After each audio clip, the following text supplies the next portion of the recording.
Assalamualaikum warahmatullahi wabarakatuh. Bismillahirrahmanirrahim. Nahmaduka ya ghafuru ya syakuru. Mashalli wa sallim barik ala sayyidina maulana Muhammadin wa ala alihi wa sahbihi asma'in nama ba'du. Nah, kemudian di sini saya tabarruk dengan Sayyid Muhammad, gurunya Kiai Haji Azaim. Saya mau cerita tentang amaliyah tadi. Saya sebetulnya nggak niat bacakan bab itu, gara-gara ada khataman jumlahnya banyak saya jadi pusing. Ini panitia tanya, khatam betul apa enggak? Iya Gus, khatam betul. Tapi kayaknya saya tidak yakin itu. Karena saya ini kan dari pondok tahfidz itu. Biasanya anak khataman itu ya rada bodoni itu loh. Dibaca buanter sing nyemak ya mendelok pojoke tok. Mergo kebanteren. Nah, akhirnya lafat-lafat yang di tengah itu enggak di apa? Baca. Tapi ya semoga dimaafkan Allah lah. Yang jelas itu enggak. Tapi saya mau cerita ya. Jadi cara berpikir Sayyid Muhammad ini nanti juga saya teruskan di Ma'had Ali. Ini saya baca ya. Di antara yang diyakini madhab Malikiyah, ini saya baca saja teksnya. Jadi ada riwayat namanya, kalau Sayyid Muhammad bahasakan itu Ataqoh Somadiyah. Kalau di Indonesia kadang orang bilang Al-Ataqoh Al-Kubro, yaitu dengan membaca surat Ikhlas. Di sini jumlahnya hanya 100 kali, Kila 1000 kali. Tadi berapa semua?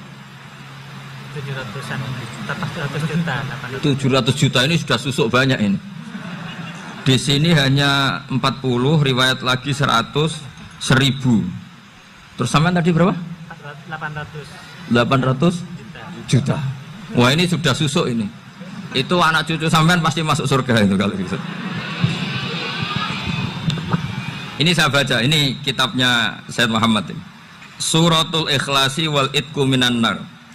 Akhrajat Tabrani fil Kabir an Fairuz ad-Dailami wa Ibnu Uthrin Najasi. Waqad khadaman Nabiyya sallallahu alaihi wasallam. Orang ini jadi khadimnya Nabi. Qala Rasulullah sallallahu alaihi wasallam, man qara'a qul huwallahu ahad mi'ata marratin fi shalat ghairiha kataballahu lahu bara'atan minan nar. Ini hanya berapa ini? Mi'ata marrah. Berarti kalau satu orang itu cukup 100. Tadi sudah untuk 7 turunan tadi, untuk orang berapa? 800 juta. Ya, untuk 7 turunan cukup ya? Cukup. Untuk 7 turunan. Ya sudah susuk ini, sudah susuk ini. Aduh, ribet ini. Nah, ini tak cari pembenarannya, ini supaya keren. Ini di halaman 188 Abwabul Farad. Warwa Ibrahim bin Muhammad Al-Khiyari fi fawaitihi an Hudzaifah marfu'an. Man qara'a qul huwallahu ahad alfa marratin faqad ishtara nafsahu minallah. Berarti 100, ada riwayat lagi 1000. Nanti tak carikan lagi yang berapa? 1 miliar mungkin. Jangan banyak-banyak. Nah, ini saya baca ya. Wa hadzal adatu huwa al-ma'rufu bi ataqatis somadiyah. Wa qad nassa jama'atun mutaakhiril malikiyah ala istihbabi ataqatis somadiyah wa haddu ala qiraatiha wa istimaliha. Minhum Asy-Syaikh Abdus Salam Al-Asmar sak teruse ini. Jadi kullu haula'i istahabbu ataqatas somadiyah ma'atirafi ba'dihim kal Misnawi bi syiddati fi hadisiha. I'timadan ala anna hadza minal fadha'il allati yutasahalu fiha. Faman sa'a yasta'milaha roja'a khusula ma fiha fala ba'sa bidzalik ala syarti alla ya'taqida thubuta dzalika anin nabi sallallahu alaihi wasallam hatta la yaqa fil kitsbi alaihi. Jadi intinya itu silahkan Anda bikin jumlah sesuai versi Anda. Yang penting Anda jangan kampanye kalau itu perintah Kanjeng Nabi Muhammad sallallahu alaihi wasallam. Karena kalau kamu atasnamakan Nabi kemudian jumlahnya sampai 800 berapa? 800 juta, berarti Nabi mengajarkan masyaqqah pada umatnya. Jadi cukup yang riwayat itu di sini hanya 100 sama 1000. Jadi kalau jumlah tadi untuk 7 apa? Turunan. Jadi kamu harus ditutup dengan doa, ya Allah, semua itu bukan untuk saya tapi untuk 7 turunan. Tolong catat ya Allah. Karena itu. Jadi artinya gini loh ya, orang Indonesia yang sering mempraktekkan Ataqoh Somadiyah itu bukan tanpa dalil. Ternyata dalam mazhab Maliki Saya masih ingat ketika mbah saya kandung, bapaknya bapak, asmane Mbah Nur Syam. Itu wasiatnya minta dibacakan 4.000. Yang baca pas itu ya bapak sama anak-anaknya. Dan kemudian alhamdulillah zaman akhir itu mulai agak ngawur. Kalau ada acara itu wong liya kon maca anake mlebu metu gak melok maca. Itu keliru, saya jamin itu keliru. Saya sering kalau mimpin di rumah, kalau yasinan di tonggo-tonggo kok anaknya gak maca, saya keluar. Bapakmu wong liya kon maca, kata saya gitu. Jadi itu menurut saya itu yang jelas. Saya sampai ngisi begini. Yang ada riwayatnya itu idza mata ibnu adam in qata amaluhu ila min salasin shadaqatin jariyah au ilmin yuntafa'u bi aw waladin sholihin yatullah. Itu ndak ada di hadis au kiyayin sholihin yatullah, kata. Yang ada itu awaladin apa? Sholihin. Jadi anaknya harus ikut, kalau ndak ada usah, kata. Akhirnya anaknya dawuh nggih Gus nggih. Wah, akhirnya tak kei jagung paling akeh, kula mendet sithik. Wong aku ora anake kok. Kadang-kadang enggak, orang lain baca buahnya anaknya mau melebu metu mau enggak tamu mbek rokokan. Itu harus ditobatkan itu. Keliru itu. Karena nasnya bukan auqiyayin sholihin tapi awaladin sholihin. Ini bukan provokator, ini memang ya harus seperti itu. Nah, terus tentang tadi la ilaha illallah yang didawuhkan Gus Azaim. La ilaha illallah itu penting sekali, cuma saya mohon itu dielmoni lah. Jadi dulu kalimat ini menjadi spesial karena dielmoni, karena dimulai dari fa'lam annahu la ilaha illallah. Terusannya ayat tuh wastaghfir li dzambika walil mu'minina wal mu'minat. Saya ulang lagi ya. Terusannya ayat tuh wastaghfir li dzambika walil mu'minina wal mu'minat. Makanya menurut mazhab Sadili, kamu disuruh baca la ilaha illallah dulu, jangan istighfar dulu. Saya ulang lagi ya. Dalam mazhab Sadiliyah itu la ilaha illallah dulu, nggak boleh istighfar dulu. Alasannya masuk akal. Orang yang kafir 70 tahun itu sekali baca la ilaha illallah itu langsung yughfar lahum ma qad salaf. Sehingga la ilaha illallah sendiri sudah punya kekuatan supaya dosa kita diampuni. Qul lil ladzina kafaru iyantahu yughfar lahum ma qad salaf. Cara menghentikan kekafiran gimana? Dia melafadzkan la ilaha illallah. Ini kalimat yang begitu saktinya sampai orang yang kafir puluhan tahun itu dosanya semuanya terhapus hanya karena melafadzkan la ilaha illallah. Nah, makanya kata Abdul Hasan As-Sadili wastaghfir li dzambika ay bihadil kalimah. Seseorang sah diistighfar itu kalau melafadzkan la ilaha illallah. Misalnya ada orang kafir mati kafir, sah enggak anak cucunya mengistighfari dia? Tidak sah karena belum melafadzkan la ilaha illallah. Makanya kata Abdul Hasan As-Sadili wastaghfir li dzambika ay bihadil kalimah. Sehingga lafadz ini spesial betul. Tapi kadang-kadang beberapa mursyid cara berpikir lain. Ini kalimat thayyibah harus dibaca orang suci, sehingga mendahulukan apa? Istighfar. Untuk supaya pas ngelafatkan kalimat thayyibah sudah dalam keadaan apa? Suci. Itu juga masuk akal. Tapi secara meyakinkan saya sendiri lebih mengikuti manhajnya Abdul Hasan As-Sadili karena alasannya tadi, yang kafir puluhan tahun saja langsung luntur dosanya karena melafadzkan la ilaha illallah. Artinya la ilaha illallah sendiri sudah bagian dari istighfar. Nah, ya tadi buktinya fa'lam annahu la ilaha illallah terus wastaghfir li dzambika walil mu'minina. Jadi orang sah diistighfari itu setelah dipastikan sah tauhidnya. Jadi setelah tauhidnya sah yaitu la ilaha illallah baru sah apa? Diistighfari. Sehingga orang kafir, saya ulang lagi, orang kafir yang mati kafir anak cucunya tidak boleh apa? Tidak boleh menistighfari. Terus saran saya kedua, la ilaha illallah itu filosofinya itu nafyun li uluhiyati ghairillah wa isbatun li uluhiyatillah wahdah. Filosofi la ilaha illallah itu gimana? Menafikan semua selain Allah itu tidak Tuhan dan hanya menuhankan Allah semata. Nah itu caranya gimana? Caranya kita harus terbiasa ini, karena tadi saya dibilangin panitia ini rata-rata mustameknya atau mustamiatnya ini santri. Caranya gimana? Dilatih pakai logika. Saya berkali-kali cerita kalau ngaji, saya sekaligus kampanye. Allah itu Tuhan yang begitu fair. Untuk menjadi Tuhan, Allah mempersilahkan, ada kualifikasi Tuhan. Jadi boleh dikompetisikan, itu boleh kata Allah. Nggak apa-apa kamu ngaku Tuhan gitu, kata Allah. Tapi nak ngaku pangeran itu paling enggak ya direputasi lah, ada verifikasinya. Dimulai dari apa? Ya kalau jadi Tuhan itu setidaknya bikin langit bumi lah, aturannya gitu. Jadi kalau daftar bupati ya daftarlah ke KPU. Masa tahu-tahu jadi apa? Tuhan kemudian tidak punya prestasi bikin langit bumi. Sehingga Allah itu cara ngendikan itu ya fair. Qul ara'aitum ma tad'una min dunillah aruni madza khalaqu minal ardi am lahum syirkun fis samawati. Coba yang kamu tuhankan selain saya, prestasinya apa kan? Ketika saya bikin bumi itu apa ikut bikin? Terus am lahum syirkun fis samawati. Kalau bikin langit, kalau nggak bisa ya urun lah gitu. Urun semen apa urun bego, pokoknya urun lah gitu. Urun ora, gawe bumi ora, ngerti-ngerti ngaku jadi pangeran. Kul hatu burhanakum. Jadi ya kan ya lucu kan, misalnya syarat kiai di Salafiyah kan keluarga Kiai As'ad, cucunya ngaji ngalim. Orang keluarga Kiai As'ad tuh muni, aku kiai utama di Salafiyah. Oh mesti dipenjara ya. Lah yo gak gawe langit bumi, gak ada prestasi terus ngaku sebagai apa? Tuhan. Jadi saya ulang lagi, ngaji seperti ini itu sebetulnya lebih ke show, pertunjukan. Supaya pertunjukan ini tidak dosa, saya isi ngaji betulan. Tapi jangan diulang. Karena biasa ngaji rutin. Saya di Jogja tafsir Jalalain sudah juz 23. Pernah khatam hikam, sekarang Nashihul Ibad separuh.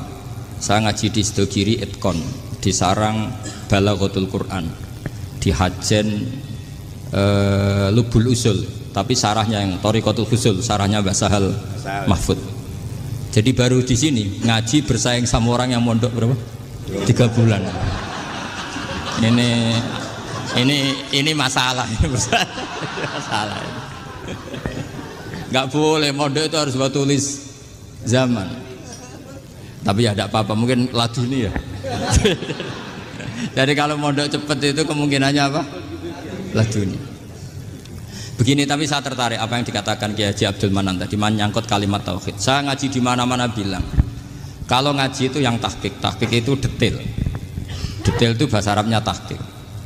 Jadi kita misalnya berpikir secara jernih, orang yang kafir 70 tahun itu pasti menjadi muslim karena melafadzkan la ilaha illallah, dan itu bi ijma'il ulama. Semua ulama mengatakan demikian. Saya ulang lagi, itu bi ijma'il ulama. Karena mansus di Quran ada ayat qulil ladzina kafaru iyantahu yughfar lahum ma qad salaf.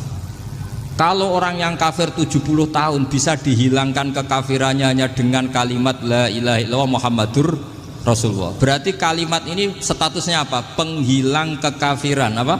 Penghilang kekafiran. Lalu ada kelompok yang mengatakan gara-gara kalimat la ilaha illallah dan pegang patok nisan itu orang menjadi kafir. Ini kan jadi paradok.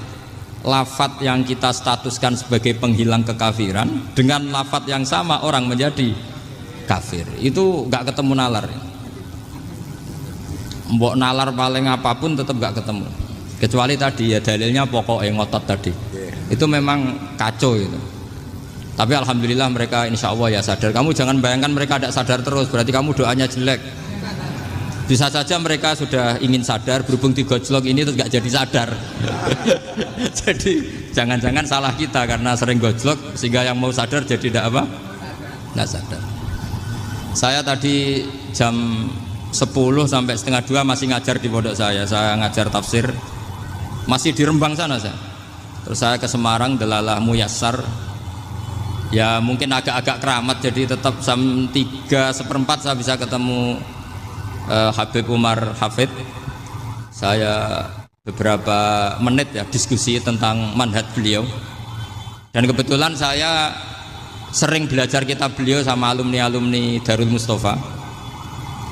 Meskipun saya tidak pernah ke sana, tapi saya tahu betul madzhab beliau. Karena al-arwah junudun apa? Mujannada. Begini, saya sering dingetikani Mbah Mun, politik tidak jelas itu bagian dari kejelasan. Ini yang perlu dicatat. Jadi politik tidak jelas itu bagian dari apa? Kejelasan. Misalnya begini, siapa yang mengira Khalid bin Walid yang sangat musuhi Rasulullah, dia panglima orang kafir ketika ngalahkan Rasulullah di perang Uhud, akhirnya Khalid bin Walid masuk apa? Islam. Begitu juga Wahsy, qatilu ahabbin nasi ila Rasulillah, pembunuh Sayyid Hamzah, akhirnya juga masuk Islam. Begitu juga Abu Sufyan, dia pemimpin besar kafir Mekah ketika perang Badar, ketika perang Khandaq, akhirnya juga Islam dan menjadi mertua Rasulullah Shallallahu Alaihi Wasallam.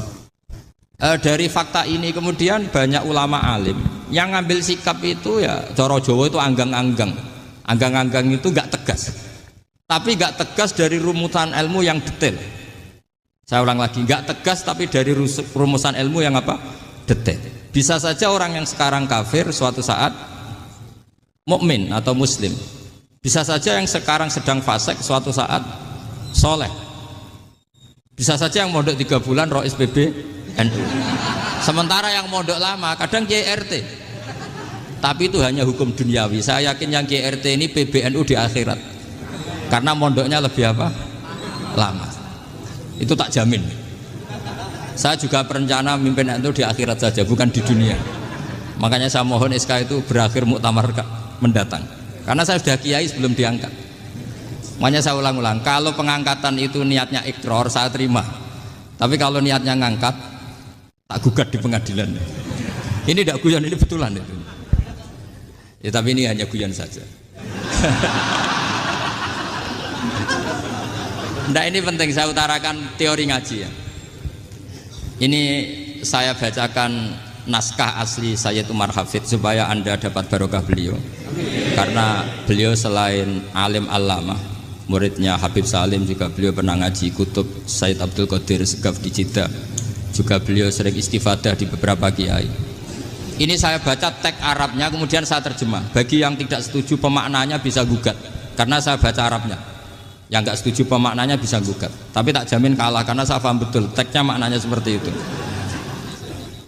Logikanya tadi ya, ketika Rasulullah ngambil sikap tegas kepada qatilu Hamzah yaitu Wahsy, dan ketika Rasulullah ngambil sikap tegas pada orang-orang yang mengalahkan beliau di perang Uhud, kaifa yuflihu qaumun fa'alu bi anbiya'ihim hakadha, bagaimana mereka jadi orang benar atau orang yang dapat apa? Kebahagiaan kalau mereka perlakuannya seperti Nabi seperti ini, yaitu Nabi sujja wajhuh masyhur wa kusirat ruba, ya tuh Nabi itu wajahnya terluka, gigi serinya tanggal. Orang-orang seperti ini tuh gak akan bejo kalau orang Jawa, gak akan falah. Tapi apa yang terjadi? Allah menurunkan ayat laisa laka minal amri syai'un aw yatuba 'alaihim aw yu'adzibahum. Muhammad itu bukan wilayah kamu ngecap orang, menstigmasi orang itu tidak wilayah kamu. Saya bisa saja mengampuni mereka atau menyiksa saya itu atau menyiksa mereka itu wilayah saya, kata Allah. Saya bisa saja mengampuni mereka atau menyiksa mereka itu wilayah saya. Sehingga akhirnya apa? Rasulullah tidak ngambil sikap yang mungkin orang lain mengatakan itu tidak tegas. Tapi itu kearifan. Betul, akhirnya Wahsy malah masuk Islam. Khalid bin Walid panglimanya juga masuk Islam. Dan beberapa orang kafir juga masuk Islam, termasuk mimbenihim, ketuanya yaitu Abu Sufyan. Ini penting saya utarakan. Makanya ini saya baca pembenaran dari konstruksi pikiran tadi. Nah ini supaya khas. Ini khasnya orang mondok 10 tahun ini. Jadi ini tak baca ini. Nah, biar jelas ini nanti teksnya persis ya, tidak saya rubah. Ini di kitabnya Habib Umar Hafidh, namanya itu Taujihun Nabi Limardoti Bari. Kalau diterjemah ya mengarahkan orang yang sadar. Nabi itu orang yang sadar ya, sampai ini termasuk orang yang sadar. Limardoti Robbi, menuju mendapat ridho Tuhan atau Allah Subhanahu wa Ta'ala.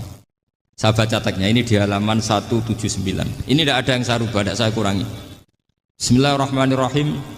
Fala buddha an wattina qulubana ala annana khodamatu ahli hadal qaun wa yattali'u wa min qulubina annana na'taqidu imkaniyata ayyasfa'a fi ahadina yaumal qiyamati man huwal ana kafirun yuslimu faya'lu sya'nu indal haqqi fayakunu sababan li kholasika fil qiyamah yumkinu dzalik. Jadi kita para dai, para kiai itu adalah khodamatu hadal kaun. Kita ini adalah pelayan alam raya ini yang selalu berharap alam ini akan lebih baik. Orang yang sekarang sedang kafir bisa saja nanti yang nyafaati kamu di akhirat, yaitu mereka masuk Islam lalu Islamnya lebih serius, akhirnya punya hak syafaat. Sementara kamu Islam mulai kecil tapi biasa-biasa saja seperti ini, mulai dulu ngaji terus sama Ki Abdul Manan, nggak pernah yang ngisi ngaji, itu artinya nggak ada perkembangan. Makanya saya nggak ingin ngaji lagi karena saya ingin perkembangan Anda nanti tukang mengisi, bukan yang diisi. Kalau saya nanti ngaji lagi di sini, artinya Anda kalau tetap mendengarkan itu tidak ada perkembangan. Pantas saja semulang Gus Bahak sampean sing ngaji. Sekali-kali ada perkembangan, saya ngaji sampean yang mulang, itu bagus itu. Meskipun itu perkembangan yang menyesatkan.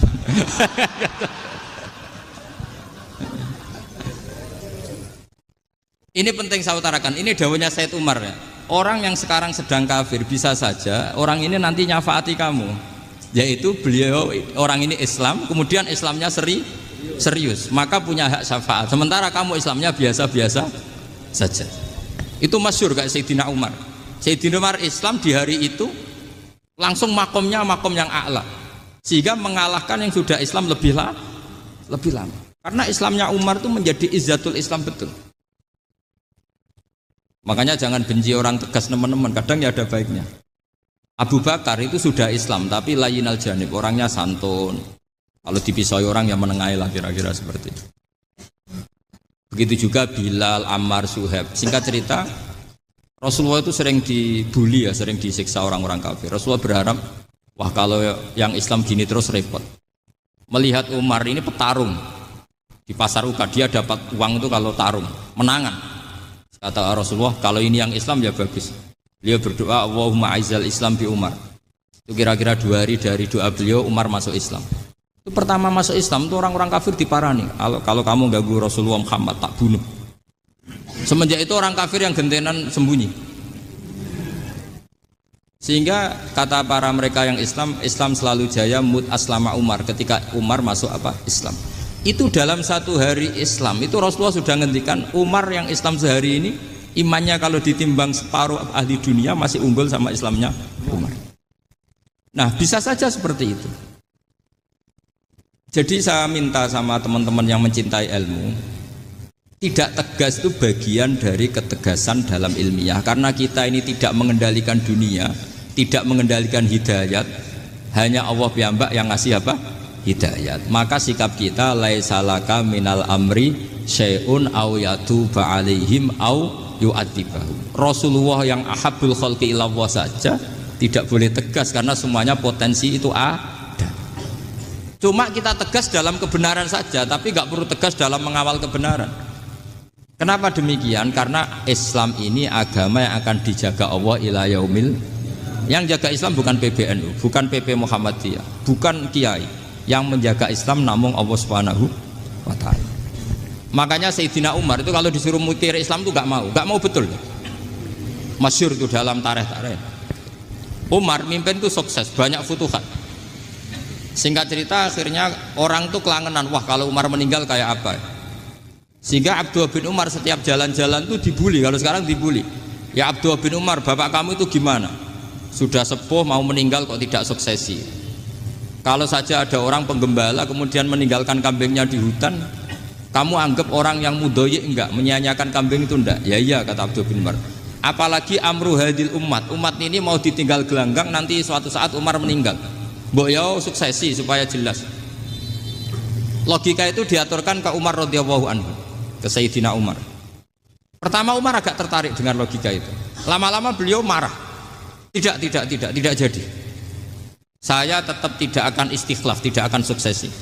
Dan saya tidak akan mikir Islam katanya. Islam akan diurus oleh Allah Subhanahu. Terus beliau ngendikan, Islam ini jalan ketika ditinggal Abu Bakar. Bahkan ketika ditinggal ahabbul khalqi ilallah, akramul khalqi indallah, yaitu Rasulullah Muhammad sallallahu alaihi wasallam. Coba Islam dulu dipimpin Abdul Qadir ketua wali, dipimpin Wali Songo, dipimpin orang top-top. Sekarang dipimpin mondok 3 bulan jalan. Karena Islam yang ngatur Allah Subhanahu wa ta'ala. Jadi ini penting. Loh coba ustadz tuh banyak yang nggak bisa ngaji loh. Tapi ya laku ya nggak masalah. Loh saya kemarin di Korea seminggu. Itu TKI jadi khotib, ada yang jadi mufti, ada yang jadi suriah. Itu ada yang di sana jadi suriah, pulang ke kampung angon kambing lagi. Loh itu teman saya kenal. Suriah Korea. Iya suriah Korea tapi. Artinya gini, bahkan masjid semua yang di Korea itu didirikan oleh TKI dan TKW. Mereka digerakkan Allah untuk mikir agama, karena agama ini milik Allah. TKI saja mikir. Makanya ini penting, yo dakwah tapi tauhidnya sing kenceng, jangan dakwah kenceng tauhidnya kendor. Itu bahaya betul. Saya ulang lagi ya, ini dawuh Habib Umar. Jadi kata beliau, fala budda an wattina kulubana. Kita harus yakin seyakin-yakinnya bahwa semua kemungkinan itu mungkin. Makanya masyhur dalam tarikh ketika kafir Quraisy mau disiksa oleh para malaikat karena mereka sering menyakiti Nabi, kata Nabi gimana? Jangan. Saya berharap kalau bapaknya tidak mukmin, suatu saat anaknya mukmin. Masyhur dalam tarikh. Musuh Nabi besar siapa? Walid bin Mughirah. Punya anak Khalid bin Walid. Abu Lahab punya anak Darrah, itu mukminah yang baik. Abu Jahal punya anak Ikrimah, itu mukmin yang baik. Di Indonesia lebih hebat lagi. Bapaknya ra iso maca Quran, anaknya hafid. Bapaknya utun ratamat SD, anaknya jadi dekan. Di Indonesia banyak orang nggak siapa-siapa, anaknya jadi presiden, anaknya jadi menteri. Artinya jangan karena bapaknya kafir kamu nganggap anak turunnya pasti selalu kafir. Teori itu sudah salah zaman Rasulullah. Yaitu Walid akhirnya punya anak Khalid, Abu Lahab punya anak Darrah. Terus siapa? Abu Jahal punya anak siapa? Ini penting saya utarakan karena dakwah kalau terlalu semangat, nanti kalau menghilangkan tauhid bahaya. Tetap innal huda. Uni Soviet kayak apa? Mengkooptasi negara-negara sekelilingnya sampai jadi Zuni.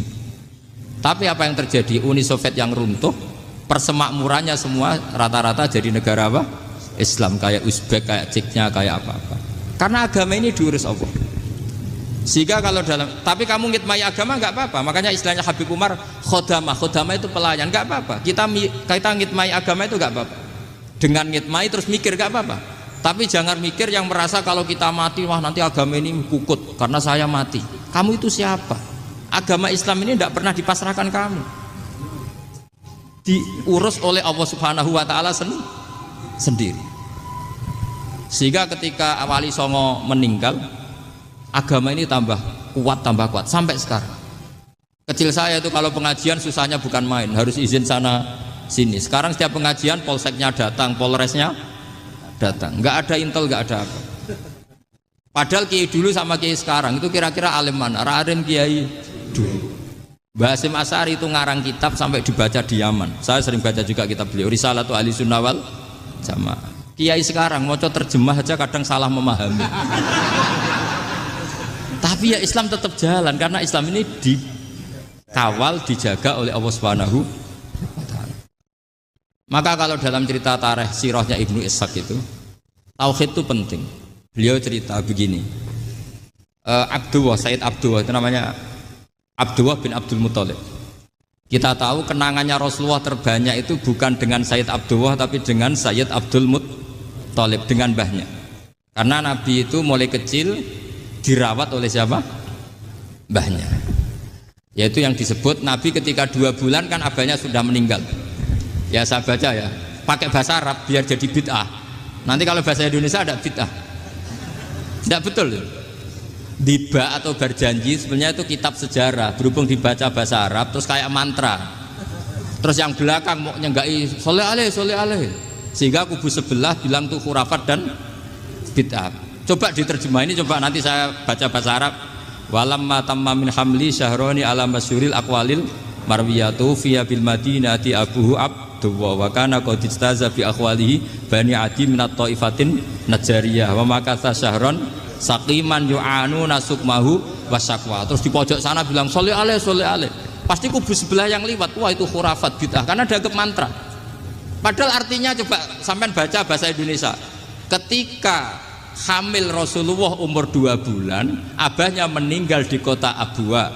Kota Abwa adalah kota keluarga besar ibunya Sayyid Abdullah. Abdullah. Kebetulan pas ke sana beliau sakit sampai 1 bulan dirawat. Bid'ahnya di mana kalau diterjemah? Wong itu kitab tareh. Makanya saya nggak tahu yang membidah-bidahkan tiba itu karena tadi. Tapi sampean juga ikut salah karena nyenggai sholawatan tok itu. Jadi makanya saya bilang tadi kalau bahasa Arab bid'ah, kalau sudah terjemah bid'ah karena kelihatan kalau itu hanya kitab tareh. Loh, coba bid'ahnya di mana? Wa ba'du fa'aqulu wa Muhammad bin Abdullah bin Abdul Muthalib bin Hasyim. Itu kalau diterjemahkan, kamu harus tahu siapa nama Muhammad. Muhammad punya abah siapa? Rasulullah Muhammad Abdullah. Punya abah siapa? Abdul Mut. Punya abah siapa? Hasyim. Coba baca gitu di kubu sebelah. Oh iya mesti gitu. Berhubung baca bahasa Arab. Wa ba'du fa'aqulu wa Muhammad bin Abdullah bin Abdul Muthalib bin Hasyim. Jadi itu hanya salah baca saja itu. Maksudnya salah yang hukumi, bukan salah yang baca, salah yang apa? Hukumi. Sayyid Abdullah ini orang yang tauhidnya sangat kuat. Sayyid Abdul Muthalib lebih kuat lagi. Saya cerita sedikit betapa pentingnya tauhid. Ketika pasukan Abraha bawa pasukan gajah mau menyerang apa? Ka'bah. Itu sebelum menyerang itu semua aset-aset milik orang kafir Quraisy, milik orang Quraisy lah. Itu ditawan, diambil, termasuk milik Sayyid Abdul Muthalib, milik Abdul Muthalib. Terus ketika mau masuk Ka'bah, mau masuk Mekah, kata Abraha, man sayyidu hadal wadi, siapa yang kamu tuakan, yang kamu pertuan di sini? Oh, Abdul Muthalib. Abdul Muthalib itu dipanggil, itu auranya luar biasa. Abraha yang di tempat perkemahannya itu harus duduk di atas karena dia raja, itu duduk di atas gak berani. Saking wibawanya Abdul Muthalib, ini mbahnya Rasulullah. Akhirnya Abraha bilang gini, saya duduk di bawah tidak mungkin karena saya raja. Kamu duduk jejer saya tidak mungkin karena nanti umat saya kecewa karena raja kok disaingin gitu. Ya sudah, sambil berdiri-diri kita ngomong. Akhirnya Sayyid Abdul Muthalib tadi diomongin gini, saya itu tidak ingin merusak orang-orang Mekah, orang-orang Quraisy. Saya hanya kecewa punya tempat ibadah dikencingi, diberakin sehingga saya mau merubuhkan Ka'bah. Tapi dengan damai, nggak ada perang. Apa jawabnya Abdul Muthalib? Lucu. Nggak apa-apa, Ka'bah kamu robohkan silakan, nggak apa-apa. Yang penting unta saya yang kamu sita kembalikan. Harta saya yang 100 unta kamu sita kamu kembalikan. Itu Abraha kagetnya bukan main. Kaget karena kamu itu pemimpin apa? Tadi saya hormat kamu karena kamu tak anggap orang hebat. Hadhil Ka'bah dinu abaika, ini Ka'bah itu agama kamu. Pas saya hancurkan kok kamu tenang-tenang saja. Padahal pas mau saya hancurkan kamu tenang-tenang saja, malah tanya unta kamu itu gimana? Apa jawabnya Abdul Muthalib? Inna lihadal baiti rabban hamahu. Sebab Ka'bah itu ada yang punya dan pasti akan melindungi Ka'bah. Tapi kalau unta itu milik saya, ini urusan saya, ini unta. Jadi inna lihadal baiti rabban hamahu itu tidak milik saya, itu ada yang punya. Ya sudah, biar yang punya aja yang jaga, itu tidak urusan saya. Akhirnya unta dikembalikan, aman deh, untung double. Terus akhirnya dia ke Ka'bah, fa'akhudha bi halaqatil bab, karena dulu apa itu halaqatil bab, karena dulu itu yang dipakai apa itu pegangan itu bentuknya apa? Bulat, makanya diistilahkan halaqah apa? Bulat. Kalau sekarang halaqah ilmiah itu seminar. Jadi benar. Halaqah itu buruhi lain lagi. Ya. Pegang terus bilang gini, kata Abdul Muthalib, ya Allah, Ka'bah ini mau dihancurkan oleh Abraha. Ka'bah ini milik kamu. Saya mau ke gunung, mau melihat apa yang kau lakukan terhadap orang yang mau merusak Ka'bah. Terus Abdul Muthalib bilang ke umatnya, wa ya qaumi, ayo kita ke gunung melihat ma fa'ala rabbuna, apa yang akan dilakukan Tuhan kita terhadap orang yang mau menghancurkan Ka'bah. Jadi santai saja, santai. Terus Abdul Muthalib naik gunung sama orang-orang Quraisy. Abraha datang mau merusak Ka'bah, terus terjadi alam taro kaifa fa'ala rabbuka bi ashabil fil. Itu melihat, dan betul Ka'bah dijaga Allah. Islam juga gitu. Ketika Islam dikooptasi Uni Soviet, semua ulama, semua wali perasaannya hanya nunggu kehancuran Uni Soviet, karena pasti agama ini dijaga. Saya setiap sholat, setiap munajat, ketika baca Rabbana lakal hamdu bil samawati wa mil'ul ardi. Dulu saya iskal itu janggal. Ya Allah, engkau zat yang layak dipuji, yang pujian itu memenuhi langit dan bumi. Pikiran saya kalau bumi ateis itu mujinya kayak apa? Tapi Masya Allah ketika saya datang di Korea, bumi ateis, ternyata di sana banyak masjid, banyak tasbih, bahkan ada sakduna di sana. Karena Allah sudah ngendikan lakal hamdu mil'us samawati wa mil'ul ardi. Dan sekarang nyata, semua bumi ateis, bumi apa saja, ada tasbihnya, ada tahmidnya. Makanya sadaqallahul adzim ketika ngendikan sanurihim ayatina fil afaq walladzi arsala rasulahu bil huda dinil haqqi liyuzhirahu 'alad dini kulli. Makanya saya mohon sekali bahwa agama ini harus kamu khidmah. Tapi enggak boleh kamu pikir. Atau dibaliklah, khidmah maka memikir. Tapi tidak usah GR bahwa agama ini diserahkan sampean. Saya juga agak ridho.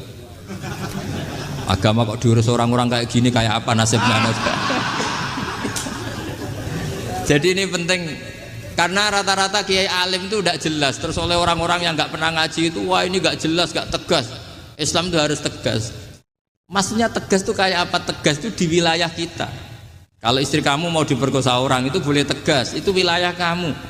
Tapi kalau hidayat itu wilayahnya Allah Subhanahu wa Ta'ala, kita tidak pernah tahu.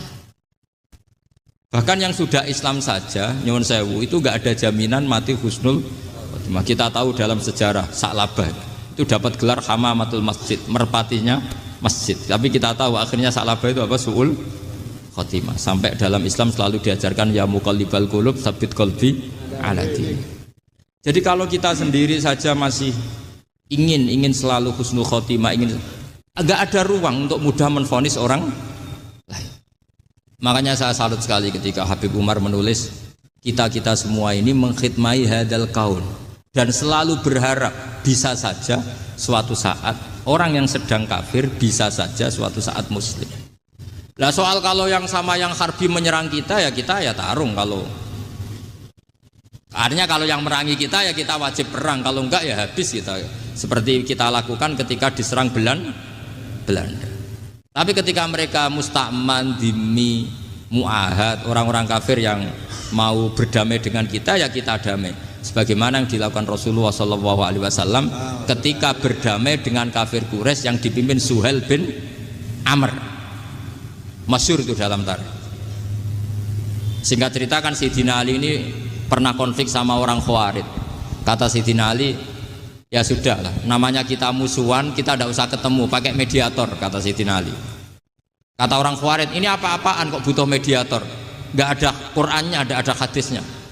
Kira-kira kalau Pak Sayyidina Ali orang Jawa, nggak ada apa tidak tahu. Walhasil Sayyidina Ali akhirnya baca ayat wa in khiftum shiqaqa bainihima fab'atsu hakaman min ahli wa hakaman min ahliya. Jika suami istri tengah konflik, maka yang keluarga suami kirim mediator, yang keluarga perempuan juga kirim. Terus kata Sayyidina Ali, wa amru ummati Muhammad a'dhamu min amri rajulin wa imra'atin. Kalau suami istri saja ketika konflik butuh mediator, apalagi ini kelompok besar pasti lebih butuh mediator. Akhirnya lalu mediatornya siapa? Kata Sayyidina Ali, ya siapa saja yang penting baik.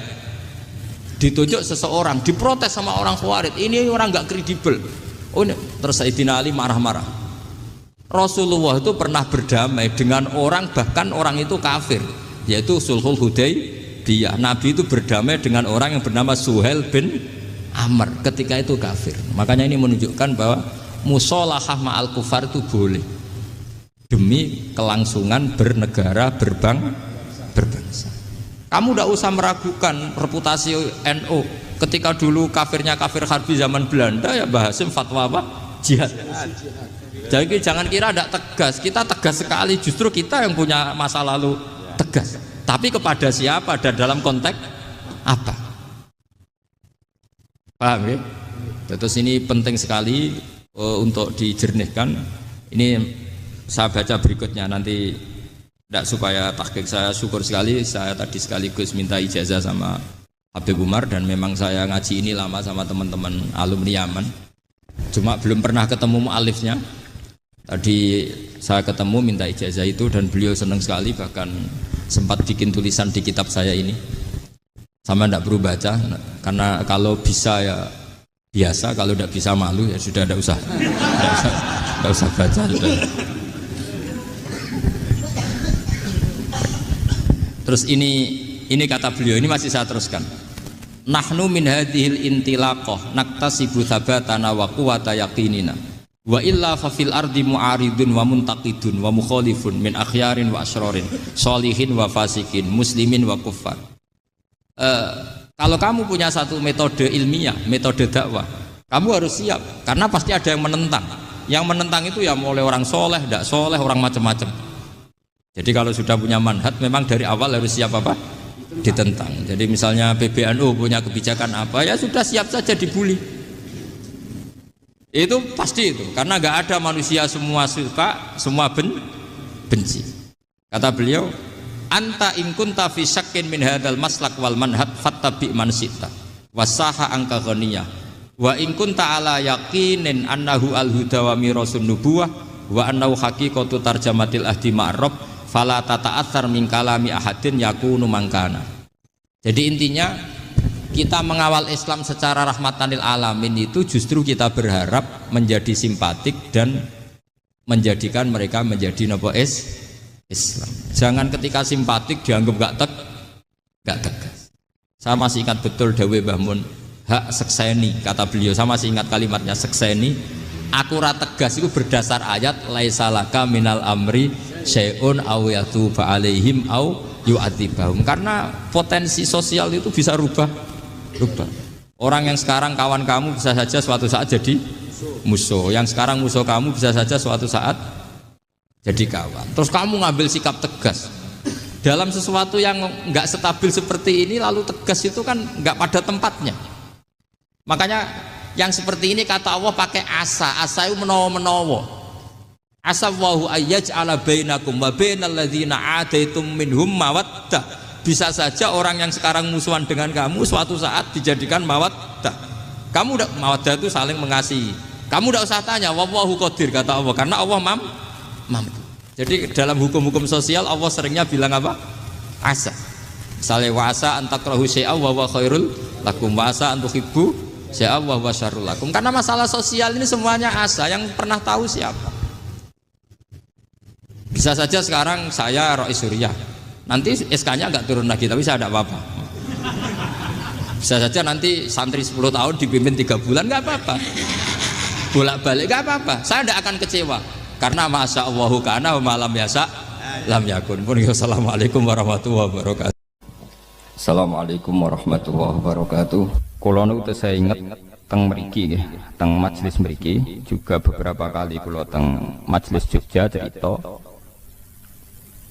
Bani Israel nggih niku secara kriteria kitab sing mujma'alah, artinya tidak ada khilaf, niku adalah Zurriyatu Yakub, napa dinasti anak turune Nabi sinten Yakub niku eling-eling. Ini penting kula aturaken.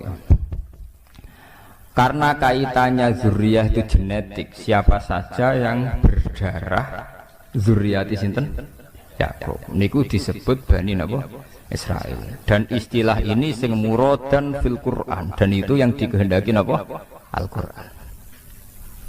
Jadi tidak terikat geografis tempat atau teritorial. Ini ngrungokno tenan. Sehingga sampean salah sekali ketika maknani Bani Israel yang sebagai nation sebuah negara, terus mbok maknani koyok Bani Israel sing teng Quran, itu sampean sesat. Nak ngono sing Simon Peres saiki Israel sing tukang bantai Palestina ra enak mergo mlebu wa an li faddaltukum alam penggawane bantai, tapi untuk ya Bani Israila napa uskuru nikmati allati an'amtu alaikum terus wa anni faddaltukum alam. Niki rungokno tenan. Dan alhamdulillah teori saya itu benar, yaitu teng mriki wonten teng Jalalain jelas bangsa Bani Israel itu maksudnya wong Yahudi sing urip zaman Kanjeng Nabi sallallahu alaihi wasallam. Iku sing dikhitopi. Ketika ning zamane Nabi dikhitopi manggene teng pundi? Teng Medina. Paham ya teng pundi? Medina. Cuma secara anak turun pancen dzurriyyah Nabi Yakub disebut Bani Israel. Lah sekarang tuh ada sistem negara modern. Wong Afrika keriting welek keturunane sapa ora roh misale. Kok berKTP Israel itu secara hukum modern disebut bangsa Israel. Misale wong Balen cek wong Bojonegoro Temangsang tok Israel, rabi kono. Terus berKTP sana ya disebut warga Israel. Paham ya? Jadi tentang Bani Israel dengan istilah kemudian yang berdasar negara apa? Modern ya, negara modern di mana istilah Bani Israel menyebut sebuah nation, sebuah apa? Negara. Jadi itu sing saniki Israel tukaran mbek pundi? Palestina. Paham ya? Tapi nak istilah Bani Israel teng Quran itu semua zuriyae Nabi Yakub. Cek niku manggon Palestina, cek manggon Madinah, cek manggon teng Mekah, mungkin sebagian yang manggon teng Indonesia. Karena itu urusan genetik. Bani itu maknanya turunan, itu urusan genetik, bukan urusan tempat. Sebab niku niki diterangaken wal munada man wujida fi zamanin Nabi. Niku manggene teng pundi? Teng Madinah napa teng Palestina? Teng pundi? Madinah. Ya, jadi ini jelas gitu. Sampeyan kok salah paham. Jadi kadang-kadang kata kiai sing dalil Israel sakniki niku ya Bani Israel sing batal tukum alal alamin penak napa? Wis napa? Ini perlu kula terangkan sebagai mukaddimah. Kemudian ya niki kula cerita.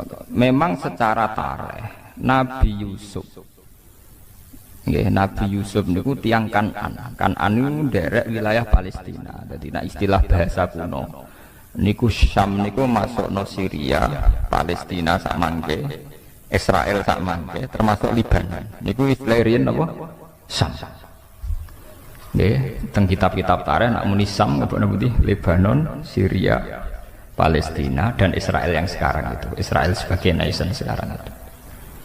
Di situ termasuk ada bumi Kan'an. Bumi apa? Kan'an. Ini gerungan.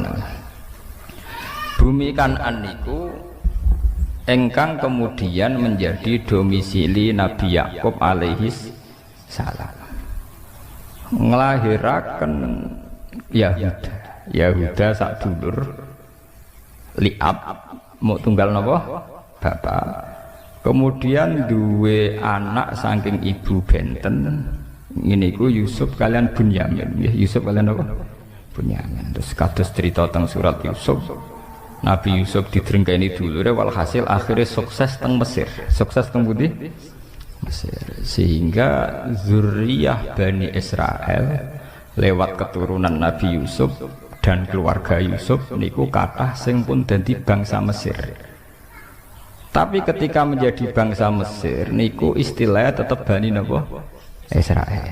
Sementara Fir'aun lewat kebijakan kerajaan niku zaman niku Walid bin Royan niku nganggep diri niku penduduk asli. Niku sing disebut kaum Kipti. Kaum napa?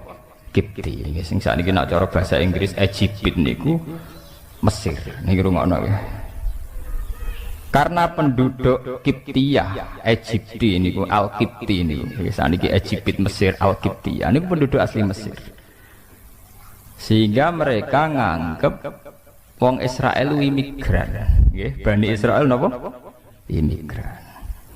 Di mana-mana imigran kebijakan negara itu dideportasi. Kalau Indonesia sih manggon pundi? Malaysia. Ning dingkon pendatang nak dianggap gak nguntungno nggih napa dideportasi. Nak ra gelem diperbu budak.